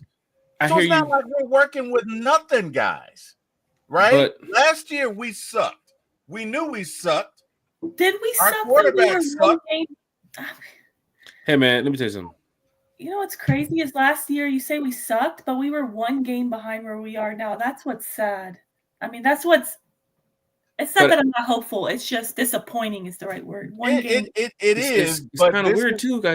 When I started the show, I said, last year I was sitting in New Orleans at the end of the season watching a game on my phone, hoping this team beats this team and our team wins. A year later, guys, I'm at the Benz watching our team, hoping we beat this team, watching another game, saying that they have to beat this team. So technically, we're back in the same spot. Yeah. No, we're not. No, we're not in the same spot. No, we're not. I can't even tell you this right now. I'm gonna tell you this right now. I got one. We're not in the same spot. We're not even close to. We're 1 game ahead of where we were last year. We are 1 game ahead, but we, as a team, we are a quantum leap ahead of where we were. Okay. Let me tell you something. Because at the end of the day, we got a guy that can sling it, and we got receivers that can catch it, and we got running backs that can run it, and we just need to figure it out on defense. We can win with this team. We can win a lot of games with this team. We can win championships with this offense. We got to figure it out. Look, say what you will. This was Raheem's first year coaching. Yes, he's articulate. Yes, he's articulate. Yes, he's a motivator, but he's still human, and it's his first year coaching, and he's got some issues to correct. And he's not the only one. Look, Dan Quinn was 8-8 his first year. Was he not? Bill Belichick didn't win a Super Bowl until his 6th year. Sometimes it just takes time. It takes time, guys. You know what I mean? The whole Dan Campbell reference. I get it. And I'm not trying to say fire Raheem. That's not what I want. I think I know Raheem's not getting fired. So I feel like that's just a waste of time to even put that out there, really. But I feel that you gave Arthur Smith 3 years, okay? Raheem Morris has a previous relationship with Arthur Blank. He's not getting 1 season and getting the boot. That's just the reality of it. And quite frankly, a lot of people also argue that good ownership doesn't give a head coach the boot after 1 year. I mean, people love Ben Johnson, the OC for the Lions. They love him as a potential head coach for teams who need it. But he said in the interview this past offseason that he did not want to take a head coach job. He elected to stay with the Lions as the OC because he wants to make for certain that he picks the correct franchise for him, right? Because he said, look at the turnover at head coach. They're savages. They'll fire you so quick. Like it's cutthroat. So he wants to make sure that, it's the right fit. So what I say that to say that I don't think it's the right choice to just fire immediately Raheem, because what is that going to solve? Then it's just going to be another question mark for the next guy. What if we have the same exact result, which honestly, it would probably be likely, because how often does a coach get hired and then they go like undefeated the first year? You know, you got to get the scheme in place. You got to build the relationship. You got to instill, you know, your philosophies, all that. So I'm definitely not wanting Raheem fired. I mean, but at the same time, yes, I believe, like you said, T-Will, he's made mistakes. And my thing is, it's all about how you correct those mistakes. You learn from them, grow. And this offseason, he has a lot of self-reflecting to do as far as like timeouts and things that he says on the radios that maybe rubs the fans wrong. Things like that. Like he needs to, you know, no one's perfect. Take a look in the mirror, make the adjustments. And maybe not come out the gate so like outrun the South. Just don't start out with so many slogans. Just like, you know, I mean, maybe it was just to win fans over, I guess. But my thing is just like, let the results, you know, do the talking. So that's my thing. So, you know, put your money where your mouth is. So, and anyways, all that to say, this season wasn't a failure, but for me, missing the playoffs really does suck. And I thought this year we were going to make the playoffs. I truly believe that. And after the Washington game, T-Will, like you mentioned, like it pretty much slipped away at that point. I thought, okay, let me cope here. As long as we at least have a winning record to end the season, that's a positive. That's a step in the right direction, because we haven't had that since 2017. And then today we lost. So anyways, you're making me feel better with the whole, like, we got our offense of the future. Because so here's the thing. Record again. Like, here's the thing, Carrie. Here's the thing. And to all of you, and again, look, people can feel how they want to feel. I'm definitely not trying to tell anybody how to feel, because this is America. You got the right to feel exactly how you want to feel. I'm trying to appeal to logic, right? If you fire Raheem, then the next coach is probably not going to want Zach Robinson, which means your offense starts over again. Right. Now, the problem with that is you will not have Kyle Pitts and you will not have Algier in 2026. So the nucleus of this offense, which as far as I'm concerned is where most of your talent is, will not be here by the time the new coach's system really kicks into play. It makes no sense. We just did that this year, right? Now, I'm not saying Raheem was perfect. He wasn't. He has some issues to address, but he was not egregious enough to rip this thing up and bring in new coordinators and essentially sacrifice next year, when you can take this team and at a minimum make a deep run in the playoffs if you just make some modifications on defense. That's my thought. I agree. I agree with you wholeheartedly about that. I do also believe, though, that he didn't set himself up for success with this. You know, he was so thankful to get this new head coaching opportunity, a second chance. I feel like he did not set himself up for success in that by not getting some experience at the coordinator position. Yeah. Maybe go for one rookie coordinator, but the other get somebody who's been, you know, coaching in the NFL many years. That's my thing. And even when the coordinators were announced, of course I'm hyped, like I'm excited. We got our guys. But when I looked, I didn't know who Jimmy Lake was. And then everybody told me about, you know, his past incident with player on the field. And then I was like, okay, that's different. You know, that doesn't seem good. But then the same thing you worried about, Carrie, is the same thing that happened during the season with us. We didn't know much about Jimmy Lake, about how he out here and coach his team, and he switched the scheme to 3-4, and it's like, okay, well, how are they going to run this? Then you come out there and you get 10 sacks in 11 games, and it's like, where is this defense? But then again, you was still 6-3 around that time. So it's kind of like, this is wild how this is happening, where we had talked about it. Do fans care if you made the playoffs and you won the division, but you had less than 42 sacks last year? For me, the winning cures all. So it doesn't matter. Like Raheem kept saying stats are for losers, which, okay, I get that in the sense that stats are for losers. They don't mean anything as long as you're winning.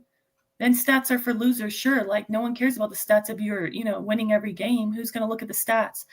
People, I mean, you look at the stats maybe as a, you know, coach to see what's working. But as fans, we care about stats as far as like, you know, oh, my running back rushed for 1,000 yards a season, right? But like, as you know, just more as so to give them praise. But as far as like just after a game looking at stats, you care about winning. So for me, winning cures all. Like, we're not going to care about the stats of, oh, they got less than 40 sacks or 20 sacks. Yeah.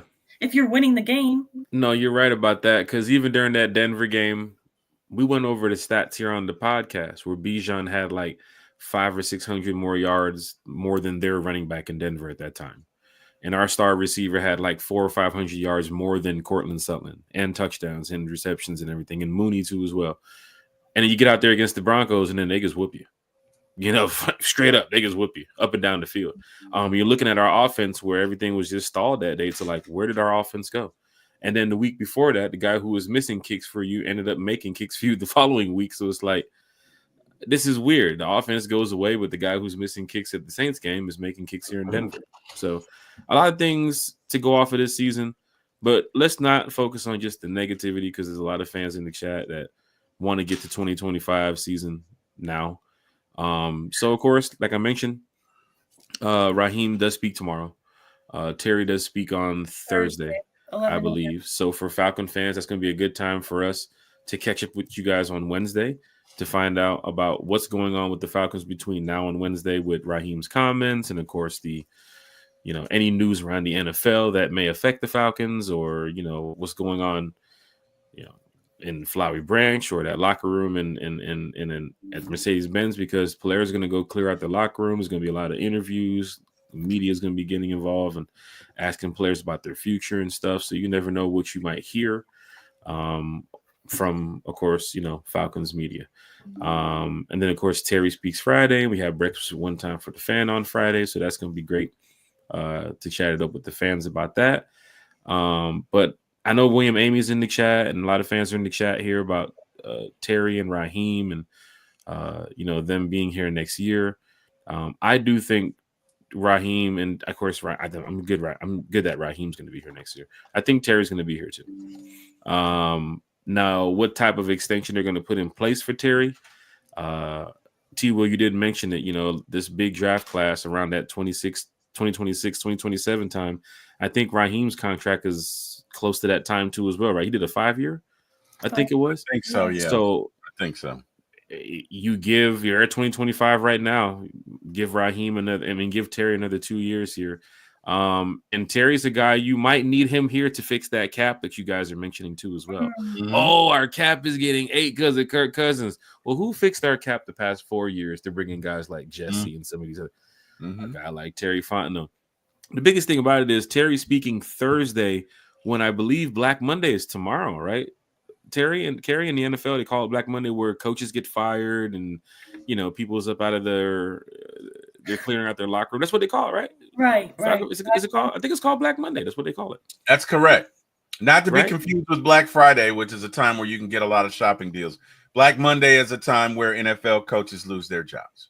Or it could have been on Black Sunday today, where of course Jared Mayo didn't even make it back to the damn locker room. He was fired, and they beat the Bills? They beat the Bills too, and they got fired. I think because they had the first overall pick, and with the win, they're down to the 4th overall. That is true. I thought about that too as well. And see, even with the Giants messing up my parlay, last week, the Giants, like Drew Lock went into the interview after the game and said, "We did it for New York. We did it for that locker room." Yeah, but you're blowing parlays out here. So for the Giants, there are teams that do not tank. They don't care about this draft stock and all this other stuff. But then again, you see, I'm sure the Patriots really wanted that number 1 pick. Even for the Giants, after them winning last week, cost them the chance to get, a top pick. But then again, when it comes to draft, we know teams are going to trade. Anybody in that top 5 group that needs a quarterback, they're going to trade. I think we're going to trade, not necessarily our 15th pick, but we only have 4 picks as of now. We don't have 7 this season because of the tampering. Yeah. And because of Judon, we traded away a pick. So we lost, 3 picks, I believe. We only have 4 picks in the 2025 NFL draft. So I feel we're going to have to trade to try to acquire more picks. trade back. I would look into that third round, trading that third out and probably swapping to get like 2 fourths or a fifth. I think we don't have the third, right? Because Judon, unless we don't keep him. Oh yeah, that's right.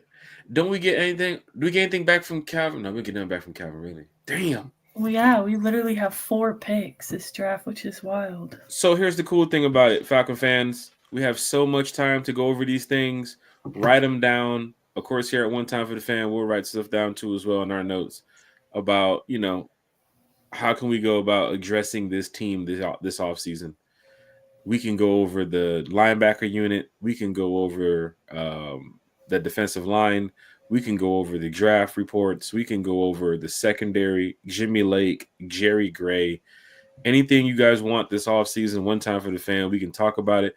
Cool thing about it is when it comes to the draft, like I mentioned, we're going to have some special guests here to get us prepared for draft day, for draft night, right? The off the field content that's going to be happening on, of course, the IG page, One Time for the Fan. Of course, with our pop-up podcast, we're going to have a lot of special guests too as well. Already reached out to some old and some new. So that'll be cool to see a lot of people here back on One Time for the Fan talking Falcons football with us. It's the off season. Some of you guys been asking about Chef Matt. So Chef Matt will be back on the podcast. JNV will be back on the podcast. Of course, Miles Garrett will be back on the podcast. And we're going to get a whole new group of Falcon fans that you guys can sit back and enjoy for an hour or two. Here on One Time for the Fan, because One Time for the Fan is from the fan for the fan. Terry, Carrie, of course, you guys are in the chat, and I told you after the game, I just wanted to drink the pain away after the Falcons lost today. But I text you all around 7:50, close to 8 something. I said, "Hey y'all, show's going on tonight." Because you said, "Hey, do y'all want to do it?" And we were like, I did, and then I was thinking about, do I want to drink at my location where I was, or I want to just go home, do the podcast? And I'm like, yes, we need to do it because I need to get some stuff off my chest because I did not have a sip of alcohol today. I'm like, when Carrie said I could do today and not tomorrow, it really hit me like, oh, we really need Carrie on this podcast. I'm like, I need to. Yeah, when Carrie's got something to get off her chest, hey man, hey, you gotta do it. Yeah. Let me tell you something. This season has been great. Wednesday we'll, do our 2024 goodbyes. But this season has been great on One Time for the Fan because to sit here, I don't care if it's an hour, hour and a half, 2 hours. Carrie, you know this, and T-Will, you definitely know this because you're on the podcast a lot more now with your podcast and being on everybody else's shows too as well. You're doing a great job.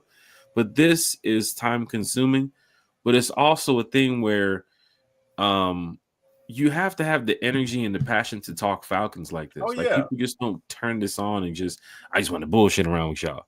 Yeah. We're really here at One Time for the Fan to make sure that fans know that we love the Atlanta Falcons, right? That is our team. We could have been talking about Manchester City, Carrie. We could have been talking about the Bulldogs. We can be look at Bodie's best that's getting ready to hit y'all real soon. Bodie is taking his knowledge of the game and he's giving y'all everything. And Bodie, y'all remember those Bodie's breakdowns. Bodie knows football, right? So for him to get on there and talk about the draft for where Shedeur Sanders can end up to Travis Hunter, to Cam Ward, and then go back to the Falcons, and then go over to the NBA, man, that's Bodie's best. I'm telling you, that's gonna be a great, great podcast to hear from Bodie because he knows his sports, right? And he's been preparing for quite some time. But to see Bodie on Friday's show and to see Bodie now getting back into the swing of things, I kept telling y'all Bodie was busy. He's been working on my roof, which it was raining today, so they put the damn tarp over. They put the tarp over, but the tarp came off. So Bodie or Padre, if you're in the chat, he gets hired Padre, apparently. Padre been looking for some work, tough times at the construction site. So Padre. Stop it. Unnecessary. Oh my gosh. Unnecessary roughness on matter of fact, hold on, my bad. Country. Don't put the shoes on the carpet, big dog. Oh, Hey, wow. my homie. Hey, bro. really He's Bro. live right now, I think. He's Yeah, at put the shoes on the okay. shelf, big dog. Coach's All Gotta meeting. right, put the so shoes you on know the it's shelf. gonna be emergency coaches meeting, and you know the guest of honor is gonna be you. That's the first joke he gonna crack. But Want here's you the to funny know. one. Today I'm down there, you know, I'm in the club, we hanging out, we're having a good time talking Falcons football. I see Thomas Rise Up Tour, all the families there. Big shout out to everybody. 2025 memberships are out for the Rise Up Tour too as well. So we'll talk about that Wednesday, Friday.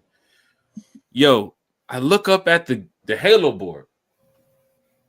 I said, is that country I saw Yuri posted his picture on Twitter. in the damn suite?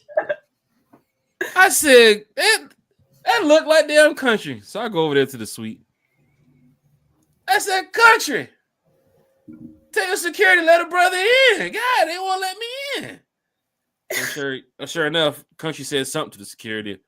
Let him in. He's one of the good guys. They let me in, patted me down. I said, "Then y'all pat everybody down. I ain't never get patted down going up in here. Had to pat me down just to make sure I ain't had nothing on me." But big shout out to country, Thomas, man, everybody that's just been so supportive of not only the Atlanta Falcons, but one time for the fan. Because once again, we got DA Hunter, man, from seeing DA in Minnesota. Yay!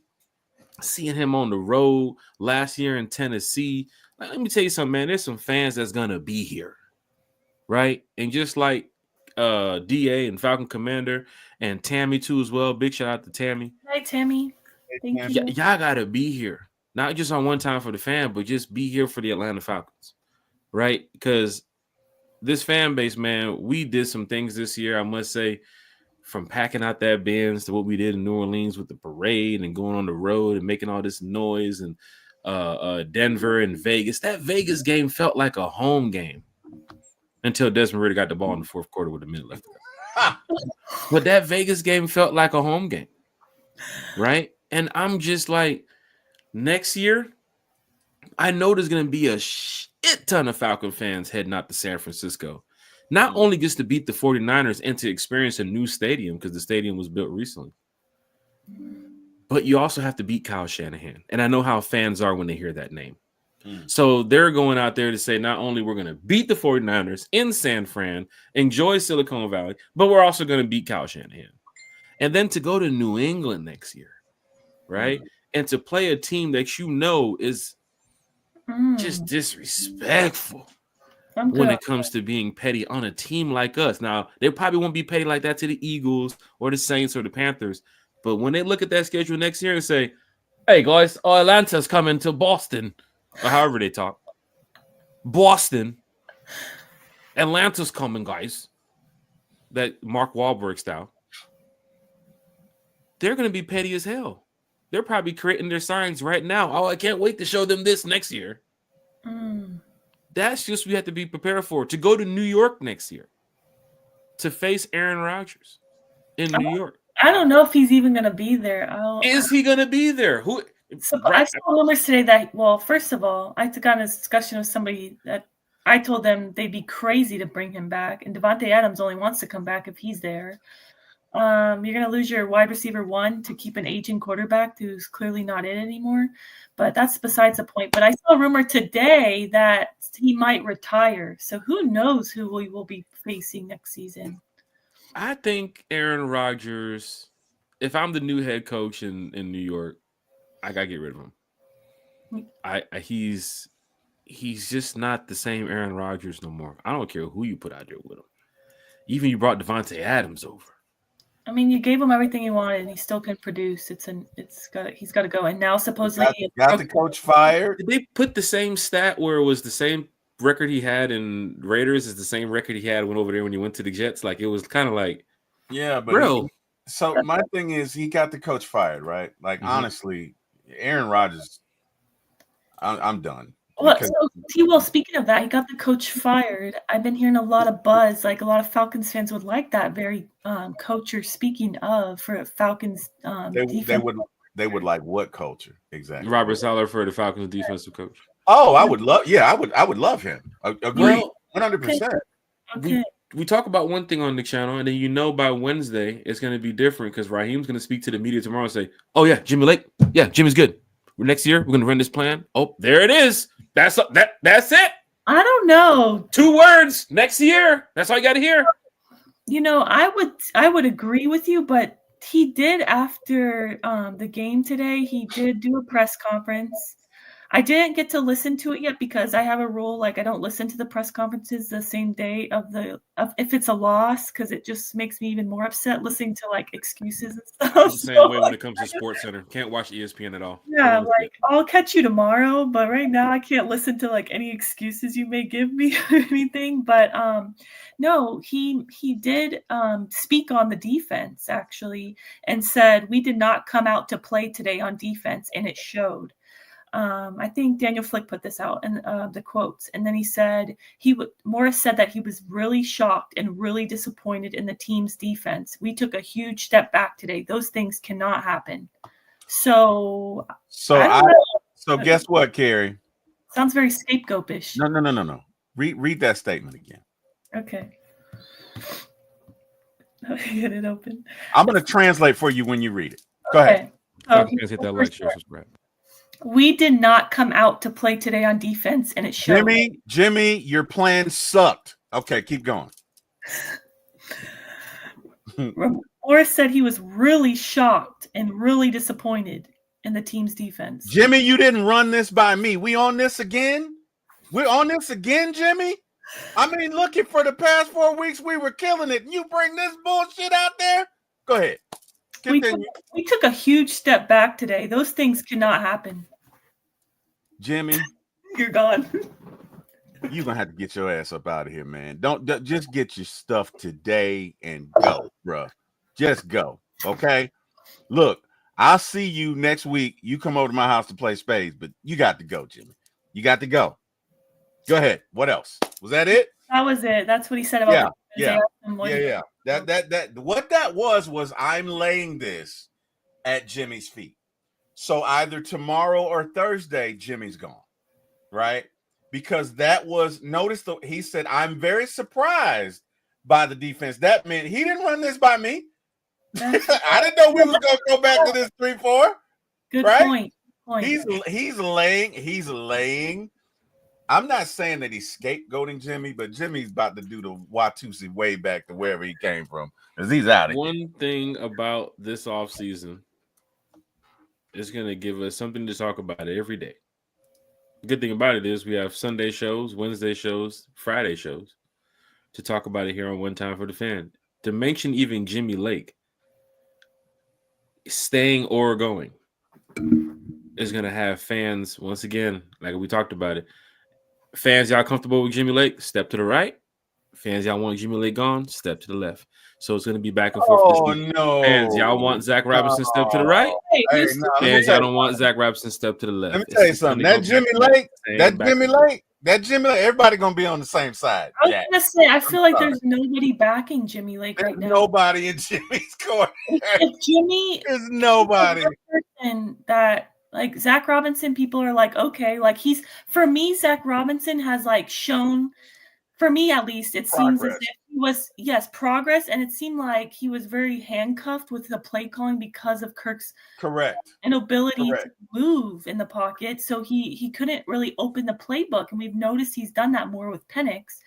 I feel like he's shown progress, but you look at Jimmy Lake and it almost seems as if it's all over the place. I mean, and it seems like step forward, step back, step back. Carrie, do me a favor.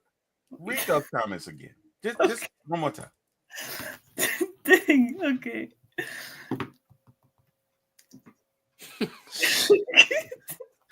Let me get it. Okay. I'm channeling Raheem. Go ahead. Did not come out to play today on defense, and it showed. What the hell, Jimmy? What the hell was that? What are we talked about this, Jimmy? We talked about this. Why would you do that on the last game when you know we could have made the playoffs? Okay, we didn't, but your defense sucked, Jimmy. Go ahead. Raheem seems like a brass and knuckle type of guy. Like, hold him there. Let me punch him. Hold him there. Hold him there. Let me punch him. Go ahead, Carrie. Read the next part. Like his point. I think he's from New Jersey. Read the next part. Go ahead. Morris said that he was really shocked, in quotes, and really disappointed in the team's defense. Jimmy, what is this defensive game plan with this shit? You got these guys playing back 10 yards again, Jimmy? What the hell? What, Jimmy? We hadn't done this in 5 weeks. Jimmy, we've been Sackapalooza for the past 4 weeks, and here you go with this bullshit. Are you kidding me? Jimmy, give me your parking pass. Go ahead. What else you got, Gary? Not the parking pass. We took a huge step back today. Those things can't happen. Jimmy, give me your parking pass in your employee ID card. Because, I'm not going to Arthur with this shit. And I'm definitely not having this conversation with Terry. Look, you can still come over because my kids play with your kids and we can have our spades game. But your ass is grass, bro. You gotta go. He was surprised Judon didn't get an interception. He will. You just reminded me with the whole parking pass thing of that like meme that always goes by when somebody's getting fired or has a terrible coaching game, like where the player's going in the lock, like trying to get in the building and he can't get in with the code. Oh, yeah, that's the dude from the Jets, right? That's what's gonna happen to Jimmy Lake, I feel. Jimmy's crazy stat for you here. Big shout out to Zach Klein, WSB. This is the off season. We had Miles on. Let me reach out to old Zach and a couple other people. Would love to get these people on, man, because these people are going to be at Flowery Branch a lot, right? So I need that energy from Flowery Branch here on this podcast this off season. Falcons are our first team in NFL history. Wow. Setting records. First team in NFL history with a 300-yard passer, 175-yard receiver, 150-yard rusher, all under the age of 25 in the same game. That's what I like. We're putting up mad numbers. Drake London finished 4th in receiving yards this season with 1,271 yards. Drake could have had a 200-yard game today. And that's with Kirk going in the tank for about going to the sunken place for about 4 weeks. He could have had way more than that, imagine. Yeah. Well, Kirk went to the sunken place for about 4 weeks. I'm telling you, I don't know where the hell he went, right? I didn't even see him on the sideline today. Somebody came in, they hit the teacup or whatever, ding, and Kirk just went to that place, right? Because literally, Drake could have probably had damn near 2,000 yards. How many did he get? This season for Drake London? Yeah, what was the total? 1,271. So he could have gotten 1,800. Easily 1,600. Easily. I want to give a big shout out to Carlo Jimenez. He is one of the journalists, and he covers KXSC radio out there in USC. We did a rookie report on Drake London when Drake London was drafted here in Atlanta, and Carlos was kind enough to join us from University of Southern California's campus. He called a couple games at campus when Drake was there. He also called that USC Arizona State game. I think it was for Fox Sports. So it was a good opportunity to have Carlos on the show, talking to us about Drake. And everything he mentioned about Drake right then and there on that podcast, it's happening right now with Drake London. So I'd love to reach out to Carlos again and get him back on the show to see how, he would love to come talk about Drake London again, because he spent years covering USC football. Nice. And I think he does USC baseball now, but he spent years covering USC football. He was there during Drake's time at USC.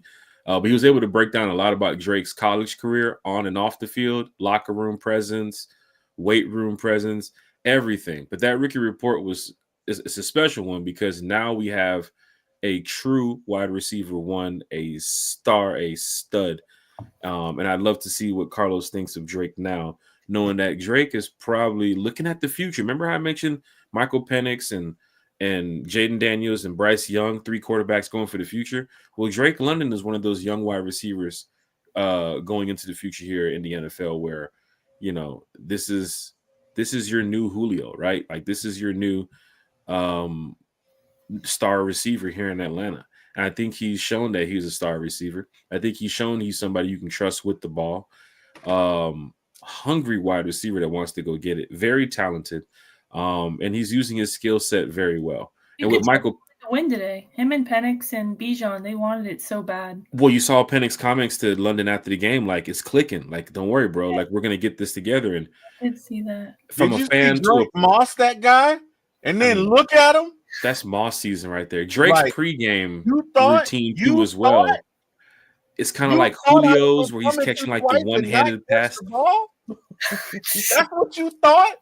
That's what you, bro. I gave you one. You ought to know you wasn't gonna get to hold this ball, damn it. I don't give a Your boy damn about Eric that said, stuff. "Magic Judon covering Drake in practice, iron sharpening iron." My brother is stupid. My brother is stupid. Hey man, And let me he tell you took a something. shot at me when I used that spades example. I know He what you said were saying, he said Eric. in the chat too. He was like, "That wasn't a great example." But you know what, Eric? I will kick your ass. Eric, I will kick your ass at spade. I don't give a I damn. didn't see Eric today. I saw Mario. I saw Hot Rod. I saw Keidra too as well. I saw Joe Allen. Don't get in the Each way other. of me. Don't get in the way of me checking my brother. Eric, anytime you want to go at it, bro, we can get on that table. I'm telling you, you're going to walk over, but you're going to limp back. I love you, but I'm going to bust your ass, Eric. Okay, go ahead. We get Wow, Hey. you got a heater tonight, T. And look your boy Eric in the chat.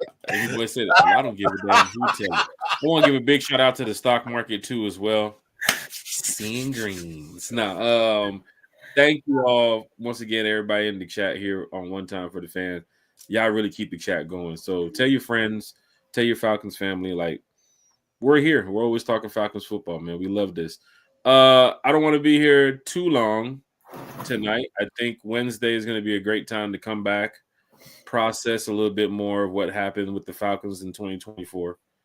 And get to this off-season shout-outs and our thank yous, because we got a lot to go over. I think we enjoyed this season here at One Time for the Fan. Even though the Falcons didn't make the playoffs, every time I cut this mic on, seeing Terry, seeing Carrie, Bodie, the special guest, it's a good feeling. You know what I'm saying? Because these are the people that, you trust when it comes to talking Falcons, and they do a great job of doing it. So this is, once again, another great show here on One Time for the Fan. You want to get to some shout-outs, Terry, or you want to get to some final remarks on your Atlanta Falcons, or you want to just wait till Wednesday, or whatever you want to do, man. But of course, we have our very illustrious guest, Miss Carrie, producer of the year every year. Just fabulous. So we're gonna let Carrie go first. Miss Carrie, whatever it is you want to do, it is what it is. Go right ahead. Okay.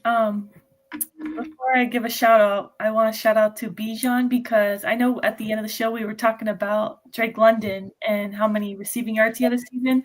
Bijan's final rushing numbers were 1,456 rushing yards.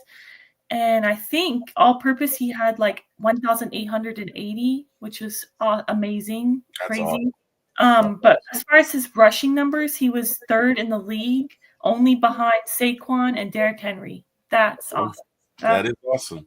That is awesome. He is a stud. Yeah, so He is a stud. here's Bright. I'm really excited. And I also want to shout out Miss Lisa Shepard in the chat, because I saw your message about the Pro Bowl, and I just didn't get a chance to say anything. So I'll have to reach out to you if you decide to go. I could meet you there for sure. I think she said to meet her there. So I was thinking about going as well. It's literally in my backyard. So yes, Bijan does have that dog in him. Yes, he does. But yeah, so I just want to shout out you guys, T. Will and Jack and all the Falcons fans. I can't believe the season's over, man. It came and went so fast, honestly. It really did. September, It really did. like the other day, honestly. I can't believe I feel like the home opener was just a few days ago, but Yeah. a lot of highs, a lot of lows, but regardless, I'm going to be here till death do us part, honestly. Like, There you go. There you go. Dearly beloved.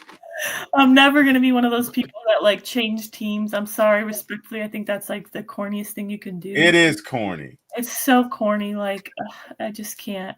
It's one thing to like, respect other teams, or, maybe have a favorite player on another team. Like, I'm a big fan of Joe Burrow, but like my team is the Falcons. Like, I'm never going to be like rooting for another team or hoping the Saints win. Like, just Love not. it. Like I said, I was hoping for a miracle today. Unfortunately, we came short. It is what it is. We did it to ourselves. Like, our guy Jack says, we got in a position that we didn't want to be put in this season, where we were hoping for somebody else to lose so we could be in. But like T. Will has said, we got a lot of things to be hopeful for with the offense. So that's what I'm going to ride on going forward. And I'm excited for, before we know it, the draft is going to be here, so we can do a cool draft show like we did the last 2 years now. Mm-hmm. Shocked by the picks. I think that's going to be great. I can't even imagine the draft show. Got to set up for another 3-hour show, y'all. This is going to be great. It was fun, but yeah, I appreciate everyone in the chat showing us love and support. And Happy New Year to everyone. I think this is the first show I was on since the New Year, so Happy New Year. Hope everybody has a blessed year. You're happy, you're healthy, and I just really hope 2025 is a year for the Falcons. Amen. It has to be. Only up from here. Amen. Maybe we're going to win 2 more games. So we should. We're going to win 10 games. We're going to. Oh, that was good. T. Will, yes, got sir. a lot going on over there with your podcast. Yes, sir. I think after this podcast, you might go live for another 2 hours. Oh hell no! I'm going to bed, bro. Already live for like 3 hours. I think. I'm you going can imagine Terry sitting there in his bed like 1 o'clock in the morning. All right, Falcon fans, I'm sitting here in the bed right now. And this is the late night hour with T. Will from One Time for the Fan. Mrs. Kim would not be having that one bit. That woman, Kim would not be having that. I wouldn't even try that. But no, in all seriousness, man, what a year, right? I know it didn't end the way we wanted to. And first and foremost, let me give dying over there. let me give Ladarius some love. Oh, because I said Miss Kim wouldn't be. Oh yeah, Miss Kim. Oh, I tried that. Oh no, she probably break my glasses.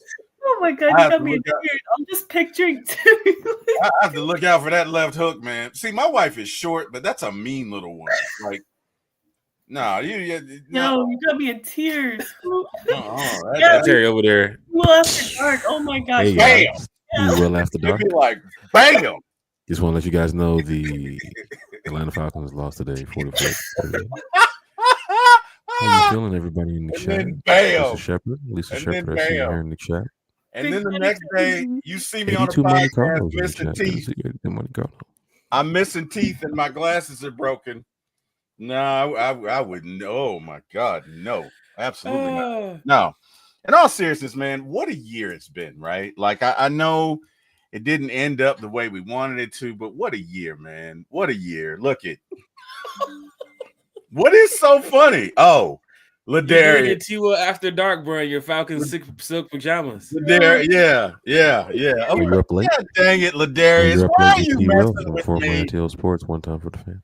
So are they black silk pajamas with the Falcons logo, or they're red silk with the? I don't. First off, I don't have pajamas. I sleep in shorts, so I don't have pajamas. Hey, this ain't the Joe Budden podcast, man. You can keep that. You can keep that one. I'm just saying Nike shorts. Nike shorts. Hey man, we cooling all big dog. Hey, we cooling all big dog. But you know what I'm saying? Oh my God. Anyway, whatever. Let's get off it. Look, it was a great year. Okay. Oh, shit. Glad you guys think it's funny. It was a great year. It didn't end up the way we wanted it, but look, we got a great offensive team and we're coming back, man. And I'm just excited. I see no do-rags in the bins today. Y'all trouble. I'm excited, man. Look, we got everybody coming back next year. And well, not everybody. Out of your 53, I'm at like 27. Everybody on the offense that counts is coming back. Let's put it that way. Everybody on the offense that counts. I told y'all, all y'all had to do was put in Jack Spade around like week 7. We would never had this problem. You right. Going out there trying to find backup quarterbacks and all this stuff. Yeah, just put Jack Spade in. Lisa, I literally was crying tears. I needed that. Look, hey man, I enjoyed it. It was a great year. Shout out to everybody in the chat. Sorry it ended that way, but look at guys, we'll come back and do it again. I mean, for me, this was a year first. Like, you know, I got a chance to go to the Dome and sit in areas I never sat in. I got a chance to see the Falcons live at practice. I got a chance to meet Falcons I'd never met before. I got a chance to meet Jack Spade. I got a chance to meet Kerry. I got a chance to spend some time with my brother that I hadn't spent. This shit was great for me. I don't know about y'all. Okay? And God damn it, what is Eric Parker tripping, bro. Oh man. Oh yeah, that's my brother. That's my brother. But I mean, dude, it was a terrible year, but it was a great year at the same time because we drafted Penix. It's all in the way you look at stuff, right? You could look at it and say Kirk failed. And yeah, he did because he was injured. Who knew, right? You took a chance, you swung, you missed. But we drafted Penix, who is a great quarterback, who has a rifle for an arm, who's really cheap for the next 4 years. Oh, all you people who are laughing at us. Remember that? Right. I forget. Right. And guess what? When we come in next year scoring 40 points a game, the joke's going to be on the NFL. So look it. As long as we don't allow 40 points like today. And that's why Jimmy's ass needs to go. And that's why that's why that you know, I'm telling you, Jimmy's out of here by next week. You think so? I wonder if tomorrow Black Monday, you think? Not before that presser. I'd got to give them to at least a week. They got to go meet with everybody and sit down. And Jimmy's ass is out of here by Friday. I'm gonna go ahead and book it. Jimmy's ass is out of here. If you read those comments, right? You got to get to Terry at least by Thursday too, as well. Terry and Raheem are having a conversation right now, Jack. Mm-hmm. And that conversation is his ass has to go. Okay. I mean, just to hear about before Raheem got here, you remember, you know, he was texting me and I'm in LA and I'm just 3 hours back on the time. And yeah, you know, they have a pretty good communication between each other. I must say, between Arthur Smith and Terry compared to Raheem and Terry. I see more of like Terry Raheem's connection of like that's why Terry will probably stay here another year. This is Terry and Raheem right now. Hey, can we get Steve Wilkes?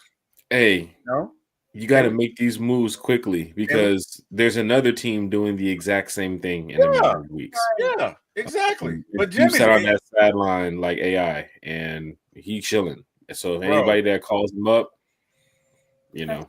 If you look at that article, see, I'm familiar with corporate speak. That was basically him saying this is Jimmy's fault. Jimmy did this shit. I don't know why he did it. He didn't clear with me, and his ass has to go. Okay? Mm-hmm. He laid it out there. So I don't think Jimmy survives the week. Jimmy's out of here. Like last year. He's done. He's donezo. He's gone. He's not coming back, right? So the next step is who do we hire for a defensive coordinator, right? That's probably what our show's going to be about the next 2 weeks. Once we get rid of Jimmy Lake and now it's on to the next coordinator, who do we hire, right? And once we hire the guy, then I think it's good. You'll see breaking news, Jimmy Lake, next head coach of the New Orleans Saints. That would be too much like right. That would be poetic justice. Because guess what? Their entire coverage would be 20 yards back. We'd be getting first downs left and right because they don't like to play up. You know what was funny the other day, Terry? Going over what backup quarterback would be a good fit behind Penix. And we're calling out names left and right on your channel. It's like, how about Jameis Winston? It's like, oh God, not Jameis Winston. Like, no, I hate that guy. Well, he'll give one hell of a prayer before the game starts. I tell you that right now, like a motivational speech from Jameis. I think he's a phony. I think he is a phony. He knows how to do it for the media. He is a phony.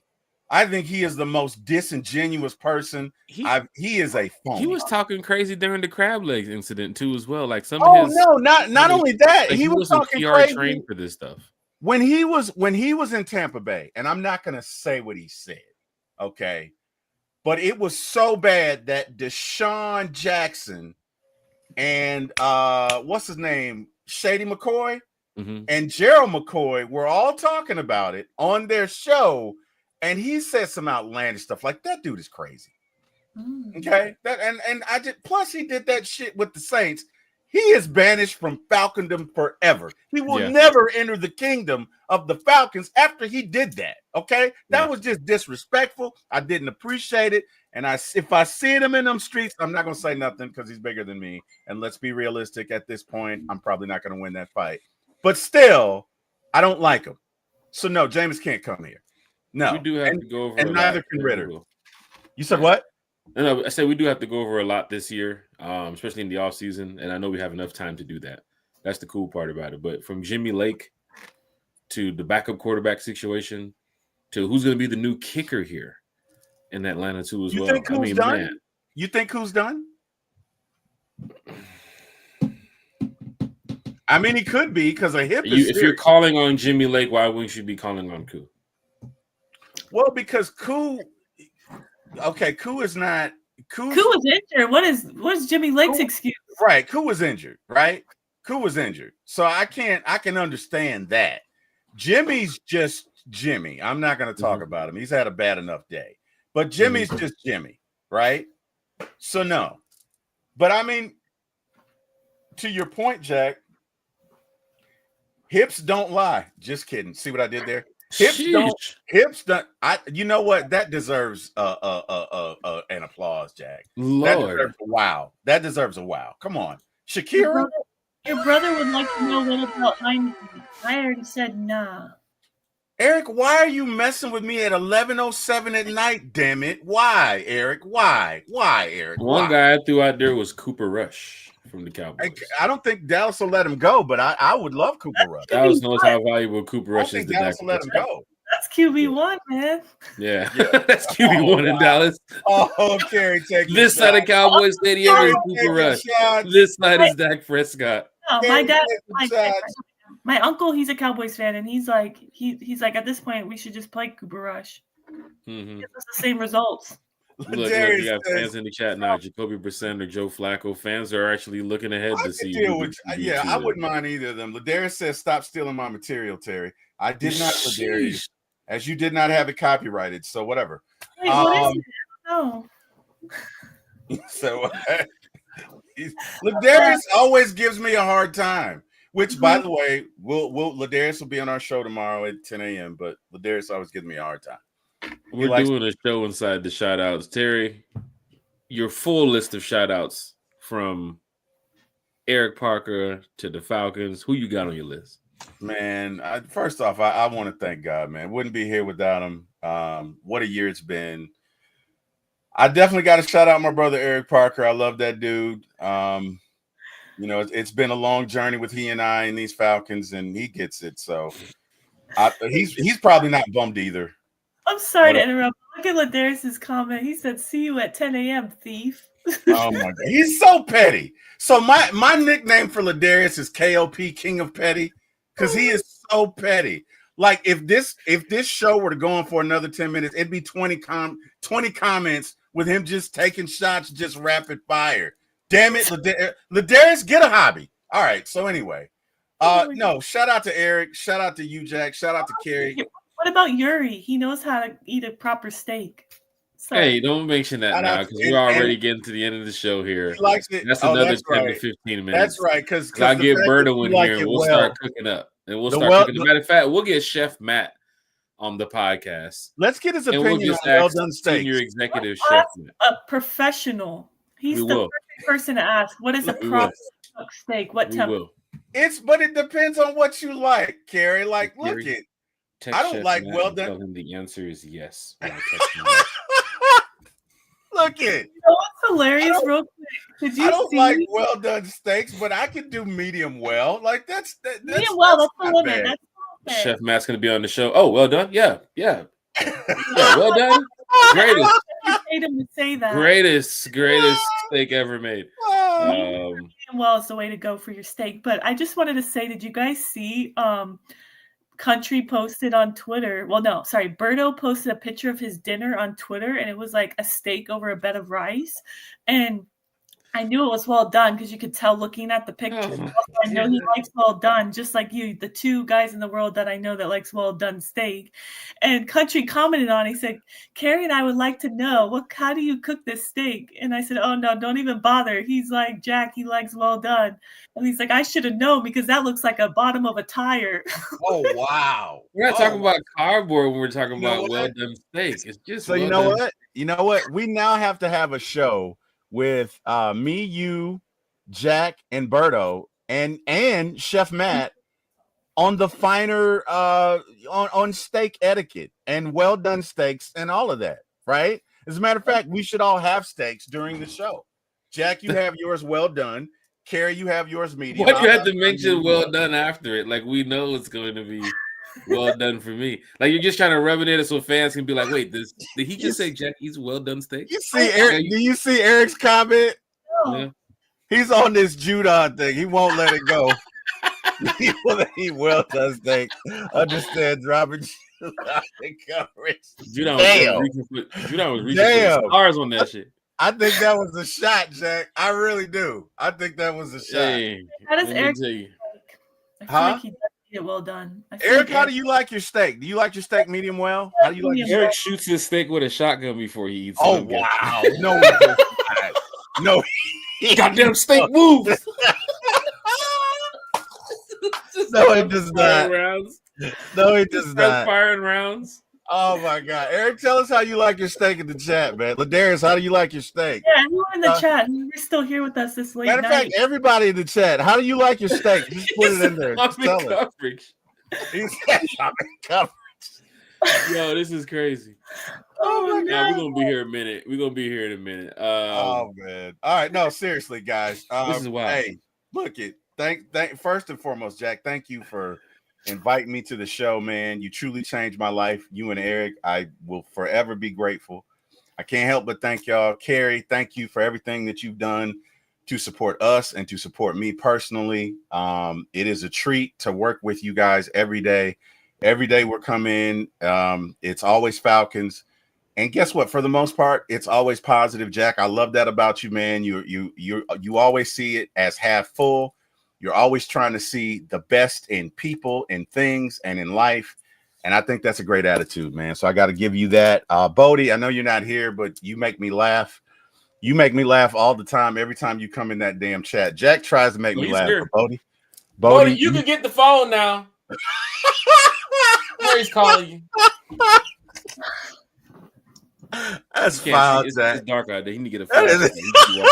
That is foul. That is foul.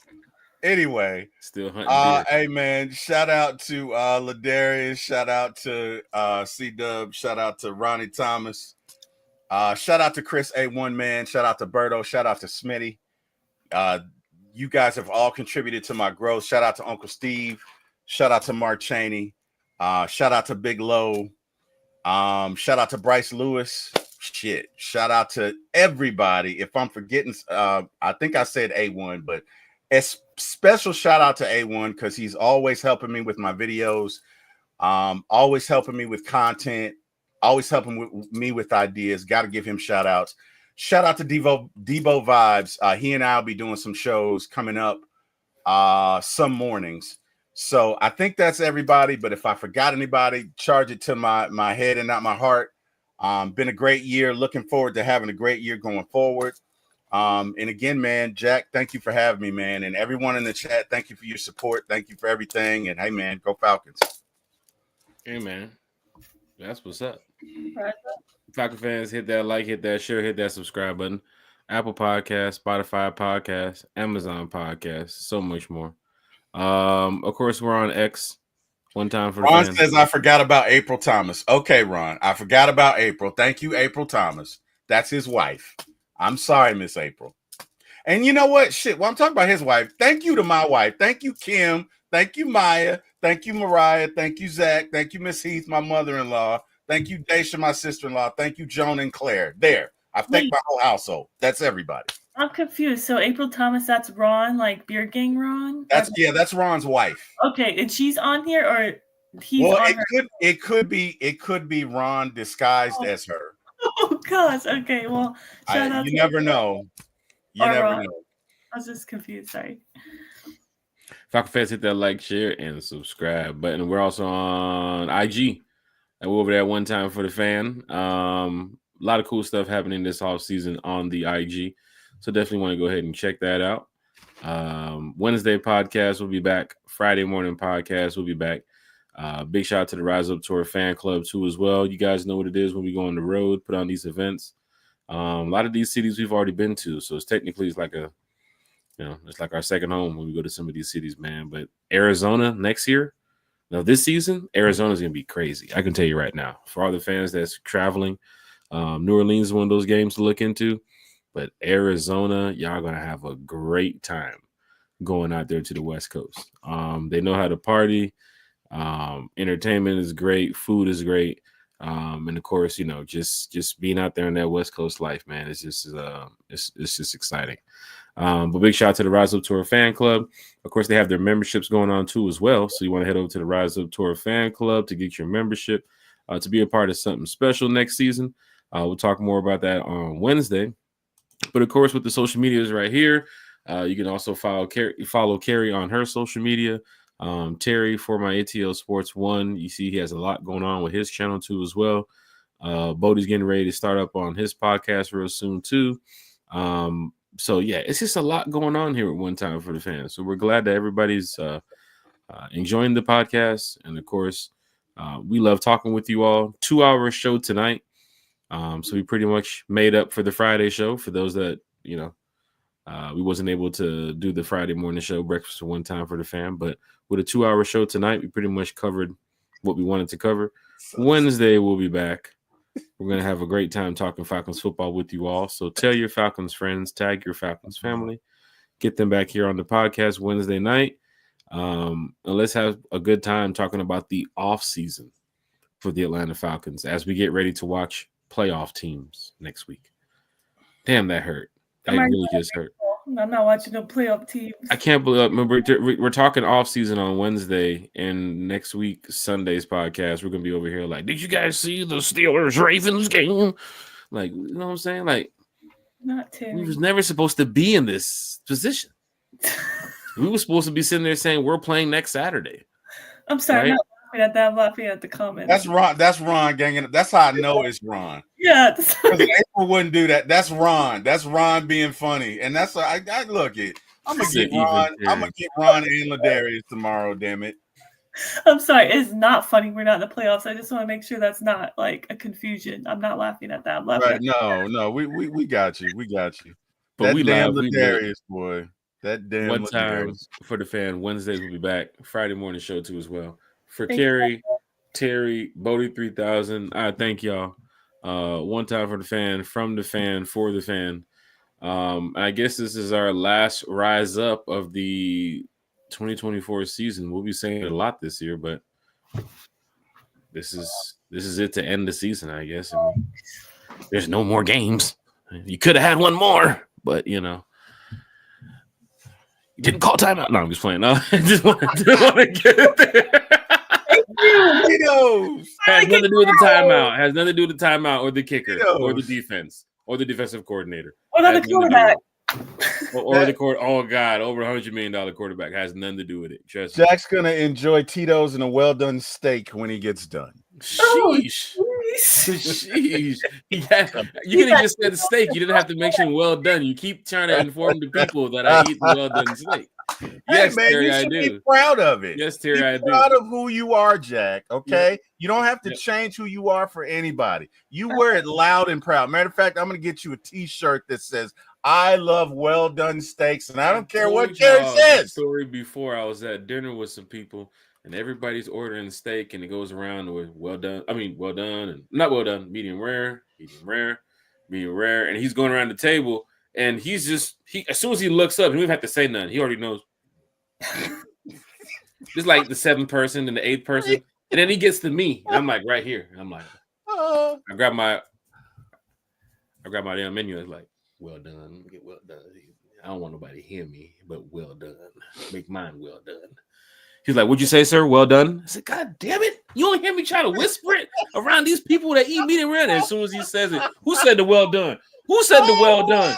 Oh wow! Then turned into a whole damn roasting session. And then he brought the ketchup for me. When he brought out the ketchup, I knew this was it. I was around the wrong table that day. Because they just take everything as a joke. You can be sitting there drinking water with your food. They're gonna sit over there and like, are you drinking water? Are you practicing for a race or something? Getting ready for a marathon? Like they just always got jokes. Who is this right here? When Yuri said had to get some Henny after I left the Benz. My boy said he's on the Henny. Gosh, Yuri. Poor Eric Yuri. Parker said Jack got that steak for him. Shoe collection. His shoe collection. Oh shit! That's a good one, E. That's a good one, E. Hey, y'all, Falcon fans. One time for the fan, from the fan, for the fan. Carrie's great to have you here. Terry's great to have you here. Bodie 3000. Y'all be seeing him back. We miss soon you, on the Bodie. podcast. Yes. Big shot to Bodie 3000. We miss you, Bodie. Hey, y'all. Rise up. Rise up. Rise up, peace.